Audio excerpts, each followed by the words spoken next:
Is it started? Yes, ma'am. Yes, ma'am. So this is the case study number 2 of Vinod Kumar Singhania's tax book, and we are filing the return of Srinath S. Makhija. इनका नाम है Srinath S Makhija, इनके father है Ajinkya S Makhija. Pan card number है AANPM6521G. आपको carefully अपनी ITR में डालना है. इसकी डेट ऑफ बर्थ दी हुई है, ये कहाँ रहता है, महाराष्ट्र में रहता है, हमें एड्रेस दिया हुआ है, मोबाइल नंबर दे रखा है, इसका ईमेल आईडी दिया हुआ है, और आपका काम आसान करके दे रखा है. आपको पहले से ही बता रखा है that he is a resident and ordinary resident, और उसने कौन सी रिक्वायरमेंट फुलफिल करी है वो भी आपको बताया है कि वो प्रीवियस ईयर में इंडिया में 270 दिन था. तो आपकी रेसिडेंट बनाने की क्या रिक्वायरमेंट होती है कि वो प्रीवियस ईयर में मिनिमम 182 डेज रहा हो. तो उसने वो पहली रिक्वायरमेंट ही फुलफिल कर ली. देन आपको बोला गया है कि रिटर्न कौन से सेक्शन के अंदर फाइल करनी है. मखीजा जी ने 139(1) ओरिजिनल रिटर्न, मतलब ये कोई पुरानी रिटर्न को करेक्ट नहीं कर रहा कि इसको नोटिस आया और ये वो वाली फाइल कर रहा है. ये ओरिजिनल नई रिटर्न, पहली ताजी फ्रेश रिटर्न फाइल कर रहा है. तो द सेक्शन इज 139(1). इसके एम्प्लॉयर का एड्रेस है Krishna chemicals private limited, Mumbai में ही है ये. पैन कार्ड नंबर एम्प्लॉयर का दिया हुआ, ये भी हमें कहीं पर इस्तेमाल करना है, इसको भी ध्यान से हमें पढ़ना है और एंटर करना है. क्या ये किसी कंपनी में डायरेक्टर है? जी नहीं. किसी को कुछ कहना है? Swastik and Ayush, do you want to say something? Please put yourself on mute. Then director है क्या ये किसी कंपनी का? नहीं. क्या किसी अनलिस्टेड कंपनी के शेयर्स हैं इसके पास? नहीं. ये इंफॉर्मेशन हमसे रिटर्न के अंदर कुछ क्वेश्चंस पूछे जाते हैं, वहां पे हमें यस या नो करना है, इसीलिए हमें यहाँ बताई गई है. इसके पास कितने बैंक अकाउंट है? एक ही बैंक अकाउंट है. तो हमारा काम आसान हो गया, हमें एक ही बैंक की डिटेल डालनी है. इसका डेट ऑफ फाइलिंग क्या है? यहाँ बेशक लिखा है 2 जुलाई, बट आप देखिए आज है 2 दिसंबर, आप 2 दिसंबर डेट डालेंगे, ऑटोमेटिकली भी कई बार सॉफ्टवेयर कैप्चर कर लेता है, और जिस दिन आपका एग्जाम होगा उस दिन 10 दिसंबर डेट होगी. तो ये 2 जुलाई हमारे लिए जो दिया हुआ है ये इररिलेवेंट है.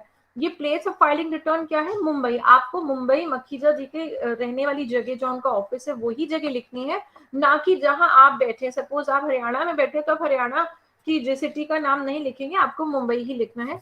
तो आइए देखते हैं इसको किस किस तरह की इनकम मिली है. पहले हम क्वेश्चन को समझेंगे, देन हम पहले इसे मैनुअली करके देखेंगे, एंड देन मैनुअली करना इसलिए जरूरी, सीधा इतना भयानक सा मैं आईटीआर, वैसे वो भयानक है नहीं, मैं आपको सीधा आईटीआर का फॉर्म खोल दो, कहूँ इसमें भरते हैं आप, तो पहले समझ तो ले कहानी आई कहाँ से. तो हम जिस तरह से कॉपी किताब से काम करते हैं पहले मैनुअली करके देख लेंगे. सो बेसिक सैलरी इसकी है 48 लाख. ये सेक्शन 17(1) के हिसाब से सैलरी का पार्ट होती है बेसिक सैलरी. देन उसको 3 अलाउंसेस दिए हुए हैं, ट्रांसपोर्ट, सर्वेंट, ड्राइवर, ये अलाउंसेस हैं. देन उसके बाद लिखा रीइंबर्समेंट ऑफ मेडिकल एक्सपेंडिचर, ये इसको मिला हुआ परक्विजिट है, ये सेक्शन 17(2) में जाएगा. तो बेसिक सैलरी 17(1), अलाउंसेस 17(1), लेकिन perquisite 17(2). House rent allowance 17(1) section में जाएगा. चिल्ड्रन एजुकेशन अलाउंस 17(1) सेक्शन में जाएगा. अब ये house rent allowance fully taxable है और children education allowance fully exempt है. तो ये क्वेश्चन केस स्टडी जिन्होंने बनाई है सिंघानिया सर, वो आपको तंग नहीं कर रहे, वो आपको नहीं कह रहे कि बताओ कितने की एग्जेम्पशन मिलेगी. They are not testing your knowledge, आपका काम आसान करके दिया है. लीव सैलरी जो है ये पूरी तरह से टैक्सेबल है. देन आपको बताया गया है LTC. देखिए लीव ये दोनों वर्ड लीव से कंफ्यूज ना होइए. Leave salary means leave encashment salary, जो उसने अपनी छुट्टियों को इनकैश कराया है, और LTC मींस जो वो घूमने गया था तो उसके एम्प्लॉयर से उसे LTC का पैसा मिला है. तो कह रहे हैं LTC का पैसा मिला तो 71,000 है, लेकिन 56,000 एग्जेम्प्ट है. देन ट्रैवलिंग अलाउंस क्या है? ट्रैवलिंग अलाउंस आपको अगेन सेक्शन 17(1) में जाएगा. एम्प्लॉयर से मिला तो 46,000 है, बट 42,000 एग्जेम्प्ट है. तो आगे हम चलते हैं. आगे हमें बताया गया उसकी जो अगली इनकम आती है that is income from house property, और उसका मकान के घर का पता दिया हुआ है. भाई मुझे क्यों बता रहे हैं ये एड्रेस? ये इसलिए बता रहे हैं क्योंकि इनकम टैक्स के रिटर्न का फॉर्म मुझसे ये एड्रेस मांगता है, तो मुझे एड्रेस बिल्कुल मकान के बगल में ही दिया जहाँ पे मकान की इनकम दी हुई है. तो बेसिकली कोई इनकम नहीं है क्योंकि ये सेल्फ ऑक्यूपाइड प्रॉपर्टी है, उसने किराए पे नहीं दिया हुआ, लेकिन उसने लोन लिया हुआ है जिसपे पूरे साल में 3,95,000 सिर्फ ब्याज, सिर्फ इंटरेस्ट गया है. तो क्या इसे पूरे की छूट मिल जाएगी? जी नहीं, उसको 2 लाख से ज्यादा की छूट नहीं मिलेगी। देन आगे बोला गया है कि उसको कुछ अदर सोर्सेस से इनकम भी आती है, जैसे कि बैंक से उसको इंटरेस्ट आया है 27 लाख रुपए, उसको सेविंग बैंक से जो उसका पैसा पड़ा हुआ है, जो नॉर्मल पैसा बिना एफडी का, जो नॉर्मल पैसा बैंक में उसको होल्ड करा उसने, उस पे उसे 28,400 ब्याज मिला है। तो दोनों पैसे पीएनबी में पड़े हैं, लेकिन जो ऊपर वाला 27 लाख ब्याज है वो बेसिकली 30 लाख ब्याज आया है, जिसमें से 10% पीएनबी वालों ने टैक्स काट के उसके हाथ में 27 दिया। तो यहाँ पर उन्होंने साफ लिखा हुआ है नेट ऑफ टीडीएस। तो आपको 27 लाख नहीं लेना है अपने क्वेश्चन में, आपको ग्रॉस फिगर लेना होता है। तो जिन बच्चों ने मेरी इनकम फ्रॉम अदर सोर्सेज की क्लास अटेंड करी थी, मैंने बताया था हमें क्वेश्चन में दिए गए इंटरेस्ट के फिगर को ग्रॉसिंग करनी होती है कि अगर दिस इज द 90%, ये कितना पैसा है? 90%, क्योंकि 10% तो टैक्स कट गया। तो अगर 90% पैसा 27 लाख है, 27 लाख बेटा, तो ग्रॉस अमाउंट कितना ब्याज एक्चुअल में आना था टैक्स काटने से पहले? इंटू 100/90, 100/90, दैट इज 30 लाख उसको ब्याज एक्चुअल में आया होगा। देन उसमें से 3 लाख बैंक वालों ने टीडीएस काट लिया। लेकिन अब ये 28,400 क्या है? ये एफडी का पैसा पे आया हुआ ब्याज नहीं है, ये पीएनबी के अंदर पड़ा हुआ नॉर्मल पैसा, जो बिना एफडी का पड़ा हुआ पैसा पूरे साल में, उसमें मिस्टर मखीजा को 28,400 इंटरेस्ट आया है। देन उसने एक्सेल मोटर्स के शेयर्स ले रखे होंगे, वहां से उसे डिविडेंड मिला है 4,750, इसमें से कोई टीडीएस नहीं कटा है। जब टीडीएस ही नहीं कटा तो ग्रॉसिंग का सवाल ही नहीं पैदा होता। देन आपको बोला गया है कि सेक्शन 80C के तहत 1.5 लाख रुपए उसे डिडक्शन बनती है। बेटा 80C में उसने किसी भी ऑप्शन में इन्वेस्ट किया हो सकता है, may be PPF, may be 5 साल की एफडी, तो वो चीजें हमें यहाँ पर नहीं बता रखी, तो हमारे लिए मैटर भी नहीं करता। हमें सिंपल पता है कि इसको 1.5 लाख की डिडक्शन देनी ही देनी है। 80CC-D1B, यहाँ ये है आपका नेशनल पेंशन सिस्टम, जिसके तहत आपको 1.5 लाख के ओवर एंड अबव 50,000 की और फर्दर डिडक्शन मिल सकती है। देन 80D के तहत उसने एक मेडिकल इंश्योरेंस पॉलिसी अपने लिए और अपने वाइफ के लिए ले रखी है 38,000 की। तो हम क्या करें, उसने ज्यादा की ले ली, हम तो 25,000 से ज्यादा की डिडक्शन दे ही नहीं सकते, तो 25,000 की ही डिडक्शन उसको मैक्सिमम मिल सकती है। देन बताया गया ऑलरेडी उसके एम्प्लॉयर ने उसको सैलरी देते देते हर महीने थोड़ा थोड़ा टीडीएस काटते काटते पूरा साल 12,900,000 रुपए उसका TDS already income tax officer तक पहुंचा दिया, हमारी सरकार तक पहुंच गया है। तो ये टीडीएस उसका कट गया है, ये टैक्स उसका जा चुका है एक तरह से। और पीएनबी वालों ने उसको एफडी पे जो ब्याज दिया है, पीएनबी वालों का टैन नंबर दिया हुआ है, एम्प्लॉयर का भी टैन नंबर दिया हुआ है, ये डिटेल्स हमें डालनी होंगी। और बैंक वालों ने भी जब उसको 30 लाख ब्याज देना था तो 3 लाख रुपए टीडीएस काट के सरकार को डिपॉजिट करा दिया था, तो ये भी पैसा उसका टैक्स जा चुका है सरकार को। इसके अलावा कुछ लोगों की इनकम, जिन्हें पता है कि उनके they are quite well off और उनको अपनी इनकम प्रिडिक्टेड है पहले से, तो उनको कुछ समय समय पर टैक्स सरकार को जमा करा देना चाहिए। तो यूजुअली इसकी डेट सितंबर अक्टूबर में आती है। तो इस महाशय जी ने भी 9 अक्टूबर को 98,000 रुपए पहले से ही अपनी इनकम को नजर में रखते हुए उसने 98,000 सरकार को अपनी कैपेसिटी के अनुसार, जितना वो उस समय स्पेयर कर पाया, 98,000 स्पेयर कर पाया, उसने पहले से ही सरकार को टैक्स पहुंचा दिया। अभी साल खत्म ही नहीं हुआ, रिटर्न फाइल करने की डेट ही नहीं आई, लेकिन साल के मिड में ही उसने पहले से ही 98,000 ये मतलब एडवांस टैक्स जमा करा दिया। तो आप आजकल तो हम न्यूज़पेपर्स यूजुअली कोरोना वायरस के टाइम से कम सब्सक्राइब करते हैं, बट आप न्यूज़पेपर्स में देख, अगर हार्ड कॉपीज देखें तो बड़ी बड़ी ऐड आती है कि एडवांस टैक्स फाइल करने की डेट 15 सितंबर है, 30 सितंबर है, 31 अक्टूबर है, समथिंग लाइक दैट। तो वो एडवांस टैक्स जमा करना होता है जिन लोगों की इनकम उनको पता है बहुत अच्छी खासी है, बैंक से खूब ब्याज आता है और मोटे टैक्स ब्रैकेट में फॉल करते हैं। उनका फर्ज बनता है कि फ्यूचर के पचड़ों से बचने के लिए, फ्यूचर में ज्यादा टैक्स पे करना पड़े अलोंग विद ब्याज, आप पहले से ही थोड़ा सा एडवांस टैक्स दे दे। तो इसने भी दिया है। देन उसके अलावा उसने सेल्फ असेसमेंट टैक्स अपने आप को खुद 30 अप्रैल को असेस किया और 2,95,000 फिर से टैक्स जमा कराया। इसके अलावा आपको दिया गया है, ज्वेलरी दे रखी है जिसकी बताई गई है 31 मार्च 2021 को उसके पास ज्वेलरी है जो कि उसने 1985-86 में 85-86 में 4 लाख की खरीदी थी, जिसकी आज की डेट में इतनी वैल्यू है, मार्केट वैल्यू। तो डजंट मैटर टू मी उसकी कितनी वैल्यू है, मुझे ये current value market value use नहीं करनी होती है, मुझे सिर्फ जो लेना देना है that is with the cost of acquisition. Then उसके पास उसकी एक खाली प्लॉट ऑफ लैंड है जिसका ये एड्रेस भी दिया हुआ है। इस को उसने 2006-07 में 29,65,000 का खरीदा था। ये भी आपको डिटेल्स डालनी पड़ेंगी क्योंकि इसकी आप अभी देखोगे इसकी टोटल टैक्सेबल इनकम 50 लाख से ज्यादा है। तो ये सारी डिटेल्स इनकम टैक्स के रूल के हिसाब से जिसकी सालाना टैक्सेबल इनकम 50 लाख से ज्यादा होती है उसके पास और कितनी एसेट्स पड़ी हैं वो सारा ब्यौरा उसको इनकम टैक्स रिटर्न के अंदर देना पड़ता है। तो बताएगा मेरे पास कितनी ज्वेलरी है, मेरे पास कितना लैंड है, मेरे पास कितनी रेसिडेंशियल प्रॉपर्टी है।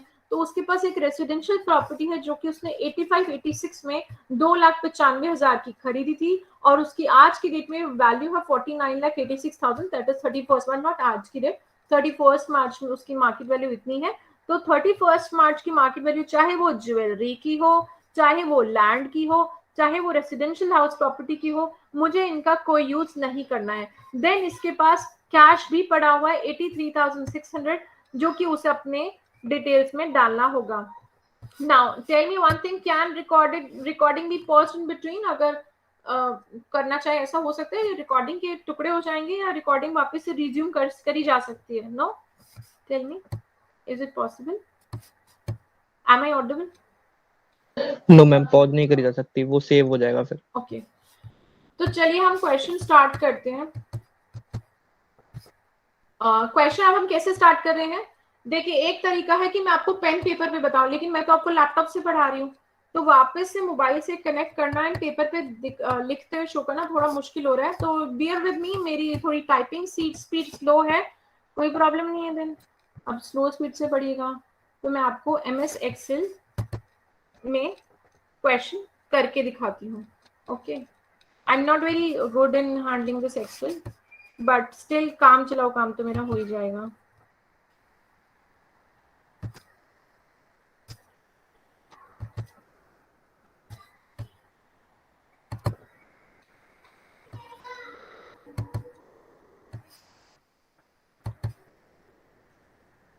Okay, so the first is, बेटा सबसे पहले हम लिखेंगे सेक्शन 17(1) की हम बात कर रहे हैं।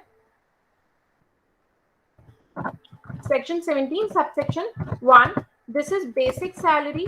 बेटा ये आपको एग्जाम में करना नहीं है जो मैं कर रही हूँ, ये तो मैं आपको समझा रही हूँ कि वो रिटर्न फाइल करेंगे। ये सारी इंफॉर्मेशन आती कहाँ से, बेसिकली हम कर क्या रहे, क्योंकि अब तक हमारा माइंड इस तरह से काम करता था, हम पेन पेपर की मदद से कॉपी में क्वेश्चंस करते थे, तो अब हम वैसे ही यहाँ पे एक बार करके देखेंगे।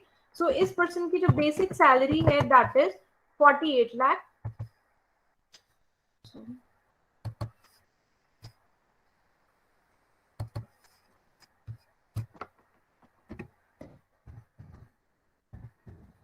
ओके, किसी को कुछ पूछना है यहाँ तक? देन इसको ट्रैवलिंग अलाउंस मिला है। जिसको क्वेश्चन भूल गया हो वो आपने व्हाट्सएप ग्रुप पे मैंने क्वेश्चन शेयर किया, वो सामने अपनी आंखों के सामने क्वेश्चन रेफर कर सकते हैं। Travelling allowance is 46,000।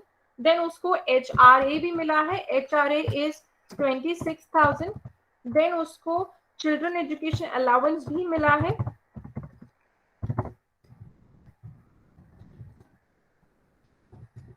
ये उसको मिला ही 1500 है और वो पूरा का पूरा एग्जेम्प्ट है, हमें यहाँ पे अभी एग्जेम्पशंस मेंशन नहीं करनी है। देन ट्रांसपोर्ट अलाउंस उसको कितना मिला है? ट्रांसपोर्ट अलाउंस का नाम कन्वेंस अलाउंस भी होता है। ट्रांसपोर्ट अलाउंस उसको मिला है 18,000।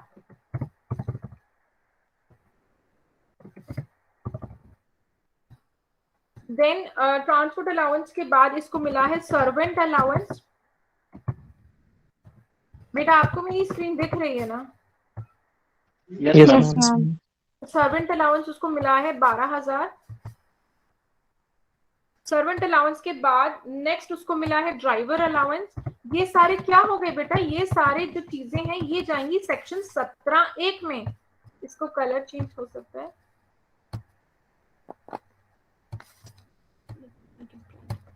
ओके, सो ड्राइवर अलाउंस जो है इसको मिला है 36,000। ड्राइवर अलाउंस के बाद लीव सैलरी, वो भी लीव सैलरी क्या होती है, यहाँ पे लीव इनकैशमेंट की बात कर रहे हैं। This is not leave travel concession, दोनों लीव लीव शब्द हैं, तो कंफ्यूज ना होइएगा। लीव इनकैशमेंट सैलरी है बेसिकली, उसने अपनी छुट्टियों को इनकैश करवाया है, उसके बदले में उसे 12,000 रुपए मिले हैं। तो टोटल उसको साल में कितनी इनकम मिली, he got 49,51,500। So I am underlining this, क्योंकि हम जब मैन्युअली करते हैं तो यहाँ पर लाइक टोटल से पहले अंडरलाइन लगाते हैं। देन ये तो हो गया सेक्शन 17(1) के हिसाब से उसको जो जो सामान मिला उसका टोटल। देन बात आती है सेक्शन 17(2).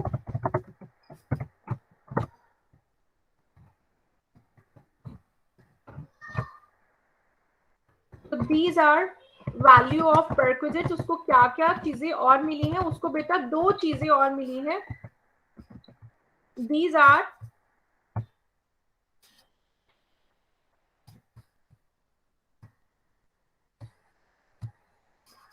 ओके, सो इसको मिला है LTC बेटा, लीव ट्रैवल कंसेशन। देन उसको मिला है रीइंबर्समेंट ऑफ मेडिकल एक्सपेंसेस।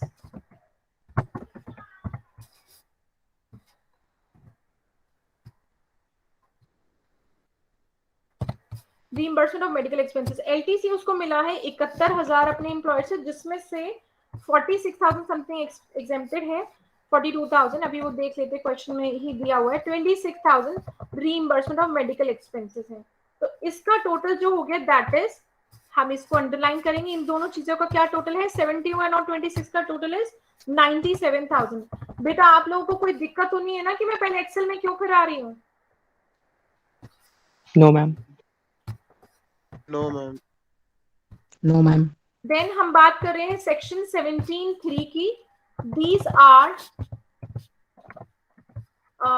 ये है आपके profit and leave of salary, जो कि इस बंदे मिस्टर मखीजा जी को कुछ भी नहीं मिला है, तो आप अपने जो रिटर्न होगी उसमें आप भी इसको ब्लैंक छोड़ देंगे, जैसे कि अभी हम यहाँ पर भी इसे ब्लैंक छोड़ रहे हैं। तो ये हो गया है profit.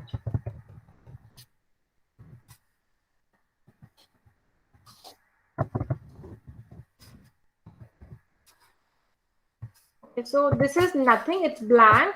Let's put dash dash here. तो ये जो अब निकल कर आया 17(1) का टोटल ये रहा, 17(2) का टोटल ये रहा, और 17(3) का टोटल कुछ नहीं है। तो बेसिकली इन दोनों का टोटल आ जाता है। देखिए एक्सेल में तो फॉर्मूलाज भी लग जाते हैं, but I am not using, ये देखिए फॉर्मूला लगने लग गया है,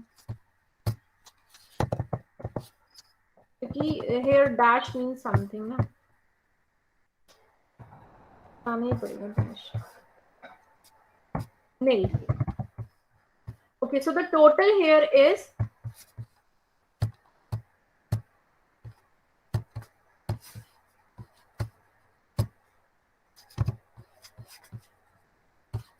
यहाँ पे टोटल क्या आएगा आपका 50,48,500। ये आपका इन दोनों आइटम्स का टोटल है। अब ये जो सैलरी है हम क्या कर रहे हैं, यहाँ पे मुझे एक रो इंसर्ट करनी चाहिए थी। Basically this is your income from salary, section 17(1), 17(2), 17(3). अब इसमें से आपको मिलेंगी डिडक्शंस। तो सबसे पहले एग्जेम्पशंस और डिडक्शन शुरू करते हैं। Exemptions under section 10।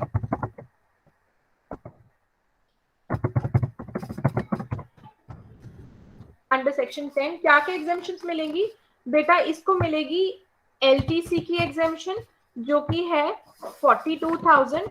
इसको मिलनी है children education allowance CEA, children education allowance की एग्जेम्पशन जो कि है 1,500 रुपए, पूरा का पूरा एग्जेम्प्टेड था। इसके अलावा इसको क्वेश्चन में देखिए LTC का मैंने 50, LTC is not 42, it is 56,000. Children education allowance 1500. बेटा आप क्वेश्चन रेफर कर तो रहे हैं कि नहीं कर रहे हैं? और ट्रैवलिंग अलाउंस, ये 3 अलाउंस जिनके नाम मैंने ऊपर लिखे थे, इन पे हमें छूट मिली है और ये है 42,000. समझ गए आप? देखिए यहाँ पे तो सिर्फ इनके नाम आए थे. एग्जेम्पशंस अब 3 चीजों की है. एक है एलटीसी की जो कि एक परक्विजिट था, एक है चिल्ड्रन एजुकेशन अलाउंस की जो कि एक अलाउंस सेक्शन 17(1) के हिसाब से था, और देन उसको मिला है ट्रैवलिंग अलाउंस की एग्जेम्पशन. तो ये एग्जेम्पशन जो टोटल उसे मिलनी चाहिए, ये एग्जेम्पशन हो गई. हम इसे अंडरलाइन करेंगे. 99,500 अगर मैं माइनस कर दूंगी out of his total income जो सैलरी से आ रही है, तो उसका निकल कर आता है फिगर 49,000. देन बारी आती है, ये तो थी exemptions under section 10. Now let's talk about another set of deduction. Deduction, standard deduction की हम बात करें जो कि हर सैलरीड पर्सन को मिलती है. ये हमें यहाँ लिखनी पड़ रही है, लेकिन जब आप रिटर्न फाइल करेंगे तो ये ऑटोमेटिकली उससे पता है कि सैलरीड पर्सन, नौकरी पेशा लोगों को 50,000 की स्टैंडर्ड डिडक्शन मिलनी है. तो जब आप 49,49,000 में से जब आप 50,000 माइनस कर दोगे, 50,000 माइनस कर दोगे तो आपको क्या मिलेगा? इनकम फ्रॉम ग्रॉस सैलरी जो कि है 48,99,000. बेटा यहाँ तक किसी को पूछना है कुछ? ये थी आपकी पूरी इनकम फ्रॉम सैलरी की डिटेल. क्लियर है? Yes ma'am.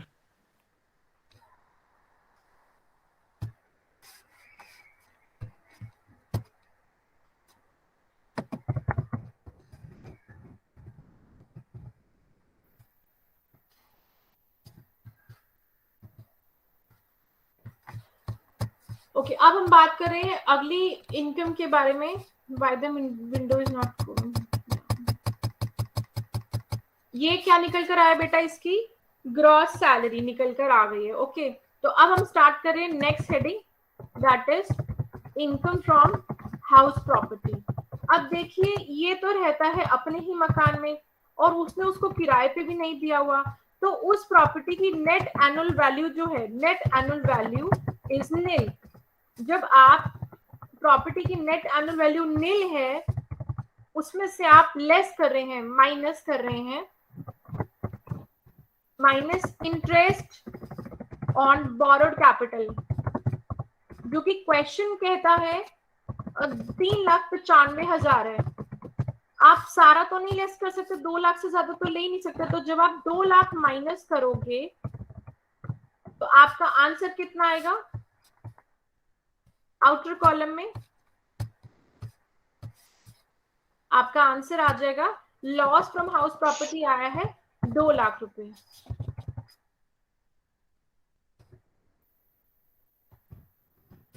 Loss from house property. तो देखिए अब तक हमारे पास 2 इनकम आ चुकी है. This is minus 2 lakh, 48,99,000 salary आ गई और हाउस प्रॉपर्टी से 2 लाख आ गई.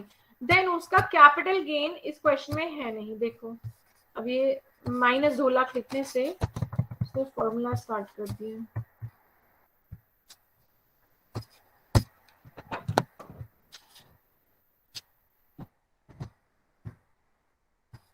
चलिए, तो ये इसकी एक इनकम होगी सैलरी से और एक हो गया हाउस प्रॉपर्टी से हुआ नुकसान. अब आ जाते हैं कैपिटल गेन, जो कि इस क्वेश्चन में है नहीं.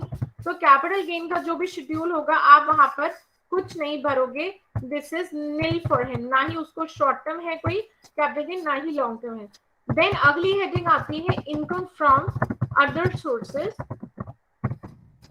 इनकम फ्रॉम अदर सोर्सेस में हम बात कर रहे हैं सबसे पहला आइटम जो है, this is your saving bank interest.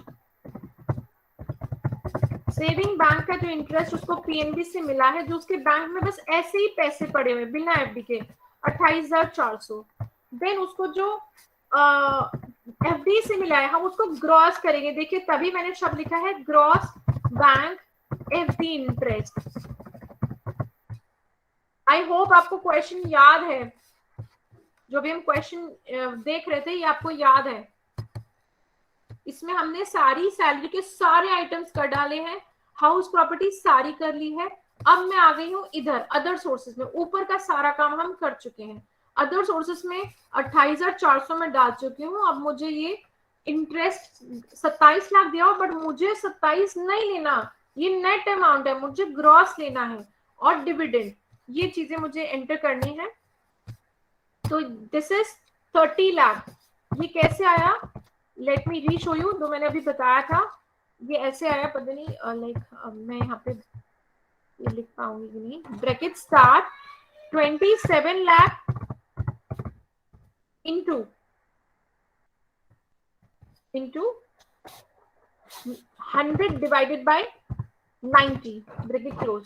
तो 27 लाख का 100/90 से मिलता है 30 लाख। उसके अलावा डिविडेंड जो मिला है एक्सेल मोटर से 4,750। तो ये जो 3 आइटम है, इतनी इसकी इनकम हुई है बस। अब इन तीनों का जो टोटल है वो हम बाहर आउटर कॉलम में लिखेंगे। इसका उसको इनकम मिलती है 30 लाख, उसको जो मिली इनकम 30,33,150। देन अब आप देख सकते हो एक इनकम ये रही, इसको हम कलर कर देते हैं स्काई ब्लू। एक इनकम उसकी ये रही जो कि इनकम नहीं बल्कि लॉस है, एंड एक इनकम उसकी ये रही। ये 3 इनकम्स इसकी हो गई। अब हमें इसकी करनी है इन तीनों का टोटल। तो टोटल क्या आएगा, 48,99,000 plus 30,33,150 minus 2 lakh, it will give you 77,32,150। तो ये आ गई उसकी total income from various sources. ये टैक्सेबल इनकम नहीं है बेटा, अभी इस पे नहीं निकाल सकते टैक्स, इसमें से बेचारे को डिडक्शन तो दी नहीं है हमने। Total income from different heads, जितनी भी उसको अलग अलग हेड्स से इनकम आई है उस सबका टोटल आ जाता है 77,32,150। Now it's the time for giving the deduction. So less क्या करना है, डिडक्शंस। तो शुरू करते हैं अगले सेल से। सो the first deduction is 80C की डिडक्शन। ये इसको मिलनी है भाई 1.5 लाख रुपए। इसने डाले हैं पैसे, कहाँ डाले हैं पता नहीं। देन 1.5 लाख के बाद उसको मिलनी है 80CCD 1B। सो ये उसे डाले हैं सरकार की नेशनल पेंशन स्कीम के अंदर। ये उसको 1.5 लाख के ओवर एंड अबव 50,000 और पैसे बचवा रहा है, 50,000 की और एक्स्ट्रा डिडक्शन मिल रही है। देन आता है 80B। देखिए वो तो कहता है उसने 38,000 डाले हैं, 38,000, बट मैं उसको 38,000 नहीं दिला सकती। ही इन्वेस्टेड 38,000 की insurance policy, but maximum allowed is 25,000 कि वो अपना और अपने स्पाउस का मिलाकर 25,000 से ज्यादा की डिडक्शन वो नहीं ले सकता। देन उसके बाद बात आती है 80PPA। देखिए ये जो होता है सेविंग बैंक का इंटरेस्ट, ये इसको मिल रहा है 28,400, और ये इसको बैंक की एफडी में नहीं मिल रहा, इधर मिल रहा है। जितना भी पैसा बैंक में ब्याज के रूप में आता है 10,000 तक 80TPA के अनुसार उसको डिडक्शन मिलती है, मतलब कि मुझ जैसे लोगों को।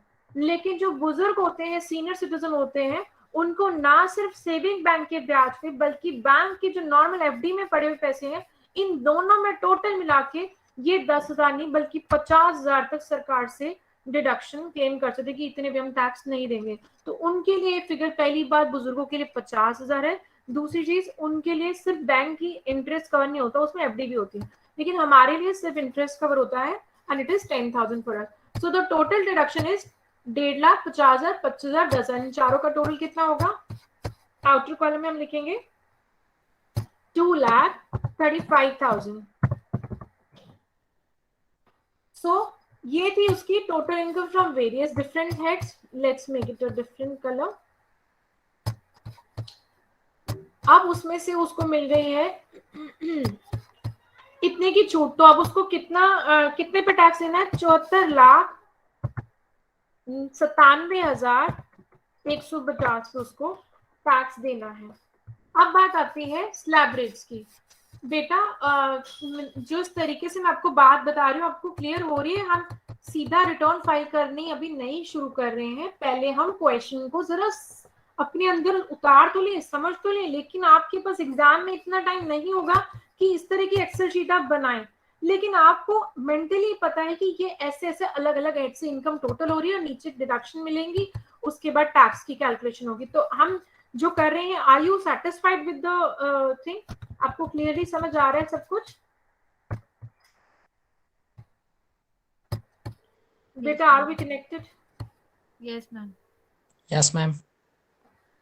किसी को कुछ समस्या है? कोई चुप हो, आप सब बोल नहीं रहे, मतलब सब समझ आ रहा है? अब ये कौन है?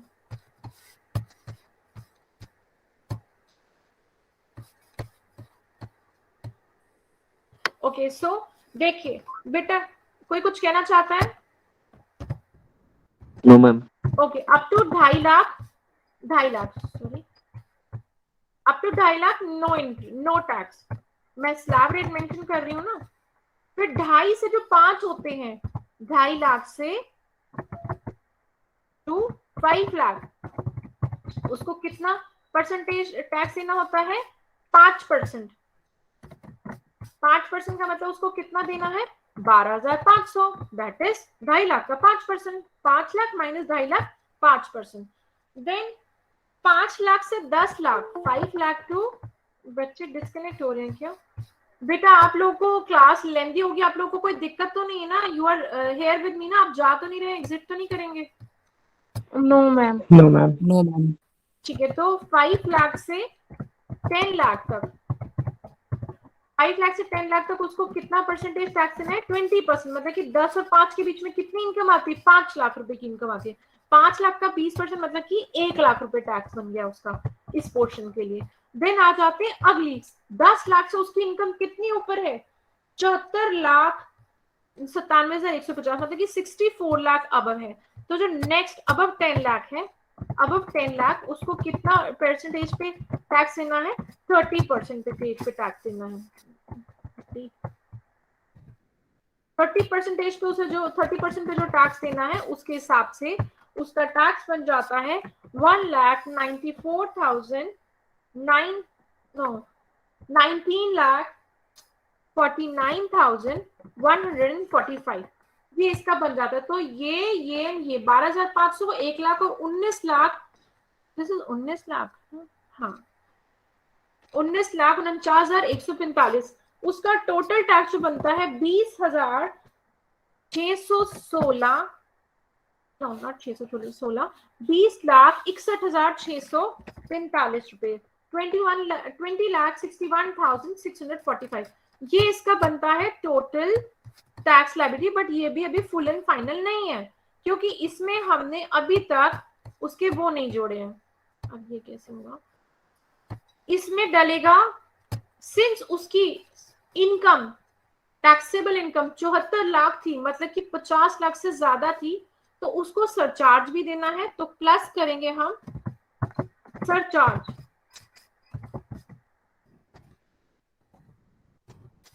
प्लस सरचार्ज करेंगे। तो देखिए क्या हो गया, क्योंकि फॉर्मूला लग गया। एक्सेल में तरह तरह के फॉर्मूलाज होते हैं, मैंने प्लस से शुरुआत करी, इसलिए एक फॉर्मूला शुरू हो गया अपने आप। तो प्लस करेंगे हम सरचार्ज, कितने रेट पे देना होगा इसे? 10% पे। 10% अगर उसे सरचार्ज देना, किसका 10%? बेटा ये जो रेड बक्से में लिखा हुआ है, तो इसका 10% कितना होगा? 2,20,6,164। ओके, 4 भी लिख सकते हैं इसे हम, 5 भी लिख सकते हैं राउंड ऑफ करके। देन उसके अलावा अब जो आएगा, इन दोनों बॉक्सेस का टोटल जो है, रेड एंड येलो बॉक्स का जो टोटल है, देखिए पहला वाला तो है टैक्स लायबिलिटी, उसमें लगा 10% सरचार्ज, और उसके बाद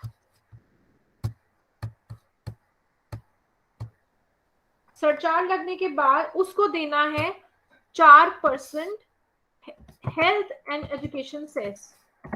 HEC, health and education cess, ये 4% किसका देगा? इन दोनों का टोटल, रेड और येलो का जो टोटल है, जो कि आ जाता है टोटल 22,67,810 इसका। ओके, सो ये जो बॉक्स है, लेट्स मेक इट ग्रीन, इस बॉक्स का ऊपर लगेगा 4% further, 4% on the green box. तो 90,712, ये सारी कैलकुलेशन हम कर रहे हैं मैनुअली, लेकिन रिटर्न के अंदर तो सॉफ्टवेयर ने खुद ही कर देनी है। तो आपको फाइनली जो इसको टैक्स देना है वो देना है 22,67,810 प्लस सेस 90,712, तो उसको टोटल टैक्स देना है 23,58,522। देन इसके अलावा ये भाई कुछ दे भी तो चुका है। मैंने आपको बोला था एडवांस टैक्स की सितंबर अक्टूबर में डेट आती है, एडवांस टैक्स उसने दे दिया था पहले से ही सरकार को 98,000। बात वहां खत्म नहीं हुई थी, उसने सेल्फ असेसमेंट भी कर ली थी अप्रैल के महीने में। तो जब सेल्फ असेसमेंट करी, उसने थोड़ा सा टैक्स तब भी सरकार को पहुंचा दिया, 2,95,000 उसने तब दे दिया।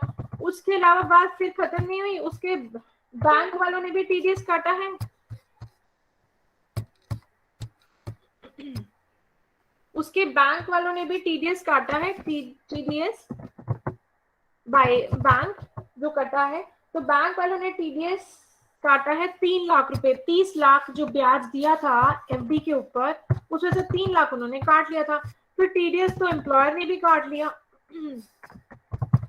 एम्प्लॉयर ने जब सैलरी दी है, सैलरी टैक्स काट के दिए, तो पूरा साल मिलाकर 12,09,000 रुपए एम्प्लॉयर ने भी काटे। तो इतना टैक्स ऑलरेडी इन चारों का टोटल ऑलरेडी सरकार को पहुंच चुका है, मतलब कि 18,93,900 ऑलरेडी सरकार को पहुंच चुका है।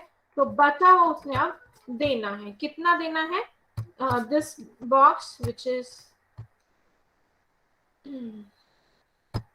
पर्पल इन रिटर्न, है ये भी पर्पल, इन पर्पल में जो लिखा है, इनका जो बीच का डिफरेंस है उतना उसने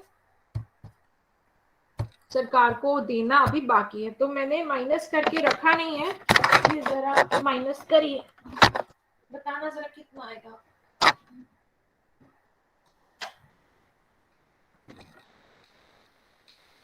Will you please deduct this amount for me? Now we'll start the filing process. बेटा यहाँ तक किसी को कोई समस्या है?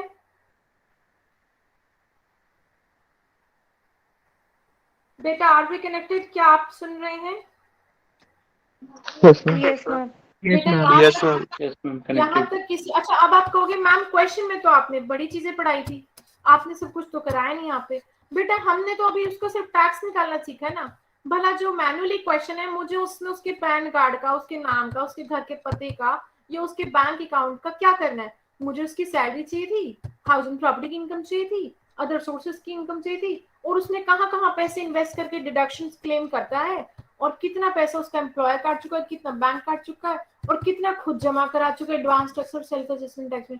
अब ये जो है, ये तो डिटेल सिर्फ सरकार ने मांगी है। मेरी एक्सेल शीट में भला इसका क्या काम? ये तो सिर्फ एक ब्यौरा देना है कि जी इतनी की ज्वेलरी पड़ी, इतने का लैंड है, इतने की प्रॉपर्टी पड़ी, इतने का कैश पड़ा हुआ है। तो ये तो हमें रिटर्न में यूज होगा। जितनी इंफॉर्मेशन मुझे एक्सेल शीट में यूज होनी थी वो आपकी स्क्रीन पर ये दे रखी है, जहां पर 48,99,000 इनकम फ्रॉम सैलरी आई थी उसकी, माइनस 2 लाख रुपए उसकी इनकम फ्रॉम हाउस प्रॉपर्टी से नुकसान आया था, और इनकम फ्रॉम अदर सोर्सेज से 30,33,150 की उसकी इनकम हुई थी। देन तीनों इनकम का टोटल किया, उसको 4 तरह की डिडक्शन दिलवाई, उसकी निकल कर आ गई टैक्सेबल इनकम, स्लैब रेट के हिसाब से टैक्स लगा दिया, फिर चेक किया कि सरचार्ज देना पड़ेगा उसको, बिल्कुल देना पड़ेगा। उसकी इनकम तो 50 लाख से ज्यादा है, 74 लाख है, तो उसने 10% सरचार्ज भी दिया। सरचार्ज लगाने के बाद जो ग्रीन बॉक्स में फिगर आया, फर्दर उस पर 4% उसको हेल्थ एंड एजुकेशन सेस भी देना पड़ा। उसके बाद उसने 4 तरह के टैक्स सरकार को जमा करा रखे हैं, advance tax, self assessment tax, bank ने भी टीडीएस काटा है, एम्प्लॉयर ने भी टीडीएस काटा है। तो अब निकल कर आएगा। अब आप देख लो, मैंने आपसे पूछा है माइनस करके बताना, आपने अब तक माइनस ही नहीं करा, मैं कर रही हूँ minus 2 3 ma'am 4,64,622 -1 8 okay 939 00 yes 4,64,622 okay thank you. तो अब हम स्टार्ट करते हैं। करना क्या है बेटा, आप में से बहुत बच्चे उस दिन वर्कशॉप में थे तो हो सकता है आपने बेसिक काम पूरा कर रखा है। अब मैं आपको फिर भी एक बार रिपीट कर रही हूँ कि आपको करना क्या है। आपको जाना है इनकम टैक्स GOV करके जो वेबसाइट है। देखिए दो तरह की वेबसाइट है, एक है इनकम टैक्स इंडिया, इस पे नहीं जाना, आपको जाना है incometax.gov.in। अपने अपने लैपटॉप में इस पे जाना है। ये जब वेबसाइट खुल जाएगी इसमें टॉप की बार में ब्लू बार में डाउनलोड्स दिख रहा है, यहां क्लिक करेंगे। लो error,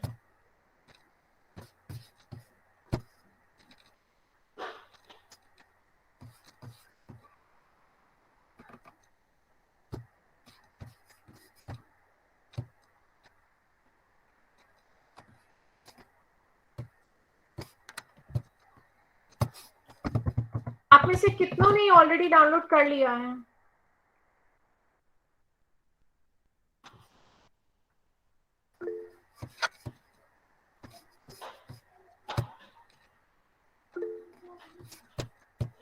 Somebody is saying something? Okay. Actually, I'm in a different window, so you can unmute yourself and tell me your feelings. ऐसे मैं ना देख नहीं पाती कि आप लोग क्या कर रहे हो। आपको जो भी बात करनी है प्लीज अनम्यूट करके मुंह से बोले। पहले एक समस्या आगे देखो। अच्छा एनीवेज ये खुल नहीं रहा है, कोई और इशू है, पता नहीं क्या है। देखिए जब ये विंडो खुल जाएगी, इसमें कोई प्रॉब्लम हो गई है। कल रात तक तो ये सब खुल रहा था, तो क्या होगा अब सुन लो। ये जो पेज खुलेगा जो नहीं खुल रहा है, यहाँ पर लिखा होगा टुवर्ड्स दिस एरिया। यहाँ क्या लिखा होगा कि बेटा कॉमन यूटिलिटी है 2021-22 असेसमेंट ईयर की, यहाँ मेंशन किया होगा जहां मेरा कर्सर है 2021-22। उसकी कॉमन ऑफलाइन यूटिलिटी है ITR 1 से ITR 4 की, जो कि इस तरह दे रखी होगी। यूटिलिटी ब्रैकेट में लिखा होगा 100 MB। उस फाइल को क्लिक करके अपने लैपटॉप में आप डाउनलोड कर लेंगे। डाउनलोड करेंगे तो वो डाउनलोड्स में चला जाएगा, तो डाउनलोड से उठाकर आप उसे अपने कंफर्टेबल जो एरिया में ला सकते हैं। मैंने उसको अपने डेस्कटॉप पे यहाँ रखा है। दिख रहा है बेटा आप लोगों को? प्लीज मेरे से थोड़ा रिस्पॉन्ड करिए, मुझे लग नहीं रहा कि आप लोग सुन रहे हैं। Yes ma'am. ये फाइल आप जो कि इंटरनेट से मिली है मुझे, इस फाइल को मैंने खोला। मैं इसे यहाँ से भी कर सकती हूँ काम, बट मैं आपको बाहर से ही दिखाऊंगी। इसको करेंगे राइट क्लिक। राइट क्लिक करने के बाद आप करेंगे extract here. Extract here, extract here करने के बाद ये फाइल आ जाएगी। ओके ये रहा वो डॉक्यूमेंट जिससे काम होना है, ये जिसका लोगो आपको दिख रहा है। ओके ये अब पता नहीं खुलने में थोड़ी दिक्कत देगा।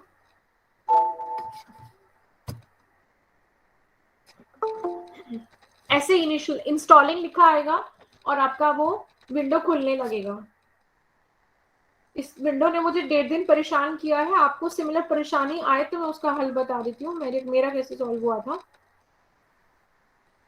यहाँ तक किसी को कुछ पूछना है इस इंस्टॉलिंग के स्टेप से पहले तक? मेरे को कहा जाना है इनकम टैक्स GOV की वेबसाइट पे जाना है, वहां पर मुझे डाउनलोड्स पे क्लिक करना है। वहां पे मुझे असेसमेंट ईयर 2021-22 की कॉमन ऑफलाइन यूटिलिटी दे रखी है जिसका साइज ब्रैकेट में लिखा है 100 MB। उसको मैंने डाउनलोड करा। डाउनलोड करके वो मेरे डेस्कटॉप पर आ गया। डेस्कटॉप पर आया, मैंने उसको राइट क्लिक करके एक्सट्रैक्ट हियर किया। यहाँ राइट क्लिक करके एक्सट्रैक्ट हियर किया तो ये कुछ फाइल आ जाएगी जिसका सर्कल घूम रहा है। वो अभी तक ओपन नहीं हुई है, ये हो रही है ओपन। ठीक है ये फाइल आएगी जिसका लोगो कुछ ग्रीन और रेड कॉम्बिनेशन का है। लेट्स मेक इट बिगर, अगर बड़ी हो सके तो। ये खुल रही है। ओके अब देखिए मेरी प्रॉब्लम क्या है कि मेरे लैपटॉप में इस स्क्रीन पर आकर ये अटक जाता है, लेकिन जैसे ही मैं अपने को कुछ पूछना है, क्या हम काम आगे शुरू करें या आपका कोई सवाल है?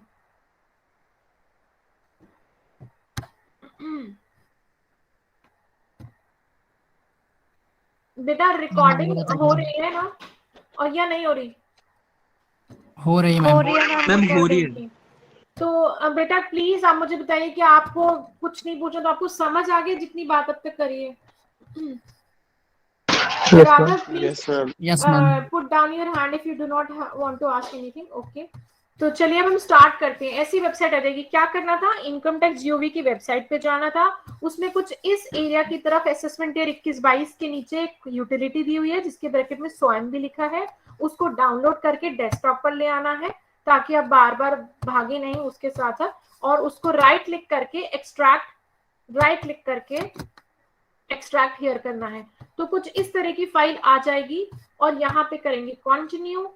अब क्या करना है, आपको जो क्वेश्चन में मैं एग्जाम के टाइम पे मैं एक सवाल भेजूंगी, मैं आपको पहले से भरी हुई जेसन की एक फाइल भेजूंगी। एक्चुअली पहले क्या होता था, हमारी इनकम टैक्स की वेबसाइट हमें अलाउ करती थी कि हम ऑफलाइन काम कर सकें और कोई सा भी बंदा फेक पैन कार्ड नंबर डालकर अपनी एकेडमिक प्रैक्टिस कर पाता था।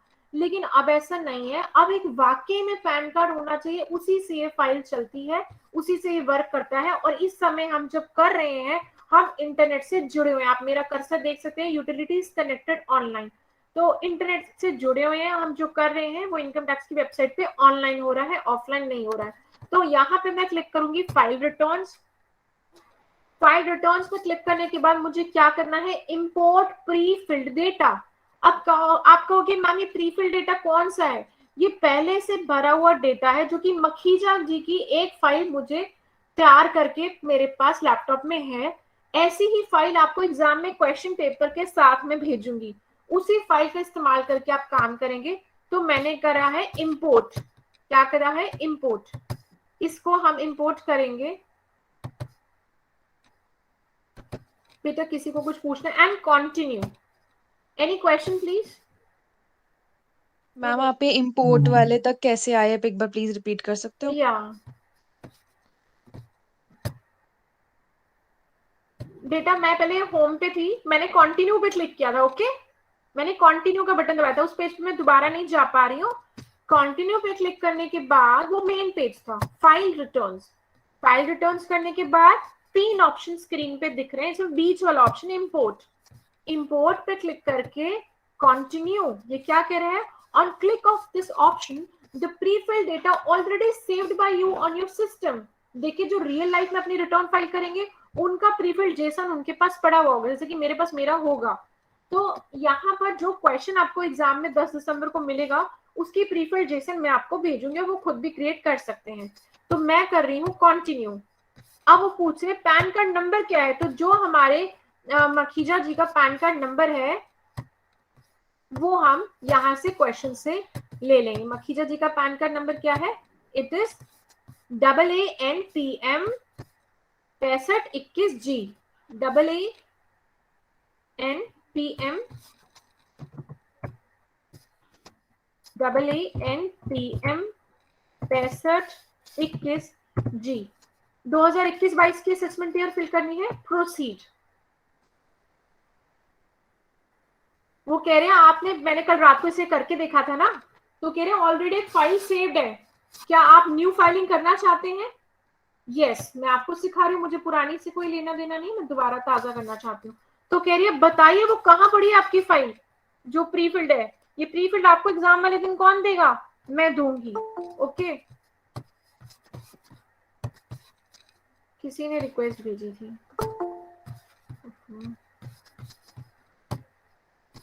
तो हम आ जाते हैं अटैच फाइल। अटैच करेंगे फाइल, तो मैं आपको दिखा देती हूँ ये फाइल मेरे इसमें कहाँ पड़ी है। ये रही वो फाइल, ये कैसी दिखती है एक बार देखिए। अंदर कोडिंग होती है, पूरी टेक्निकल कोडिंग है जेसन की फॉर्मेट की, ये कोडिंग है। इसके अंदर देखिए टुकड़ों में दिखेगा आपको नाम Ajinkya S Makhija, father name, locality area 914498, phone number, ये सब, ये श्रीनाथ एस मखीजा, ये कोडिंग के अंदर सब कुछ डेटा भरा हुआ है। यही होता है प्रीफिल्ड जेसन। मैं इसी फाइल को अब करने वाली हूँ ब्राउज, पिक करूंगी, अटैच करूंगी इस फाइल को। कैसे करूंगी, अटैच फाइल पे क्लिक करेंगे और ये पूछेगा कहाँ से उठानी है, तो मुझे मेरे डेस्कटॉप से ही उठानी है। डेस्कटॉप में कहाँ है, ये रहा डेस्कटॉप का सारा सामान, ये रही आखिरी में। इसका पीछे का एक्सटेंशन क्या है, .json। इसको करेंगे सिलेक्ट एंड ओपन, ये अपलोड हो गई। कह रहे imported prefilled JSON file successfully, I will click proceed. ये आ गया उसका नाम, क्योंकि ये डेटा पहले से प्री फिल्ड था, पैन कार्ड नंबर, उसका नाम, उसका असेसमेंट ईयर, और किस दिन इंपोर्ट किया, आज किया है, आज 2 दिसंबर है। आइए रिटर्न कर फाइल करते हैं। तो मैंने किधर क्लिक किया था, फाइल रिटर्न। ये कौन है मखीजा जी, क्या हिंदू और डिवाइडेड फैमिली है कि इंडिविजुअल है कि अदर्स है? इंडिविजुअल। कंटिन्यू। वो कह रहे बताओ कौन सा आईटीआर भरना चाहते हो आपके एग्जाम में। हम आईटीआर 2 करा रहे हैं आपको सभी इंडिविजुअल्स के लिए जो एप्लीकेबल है। ITR 2 not having the income of PGBP, जिनको पीजीबीपी की इनकम नहीं है बल्कि salary, capital gain, housing property, other sources से है। तो बेटा यहाँ पे मैं क्लिक कर रही हूँ, पर इतने में किसी का कोई सवाल है?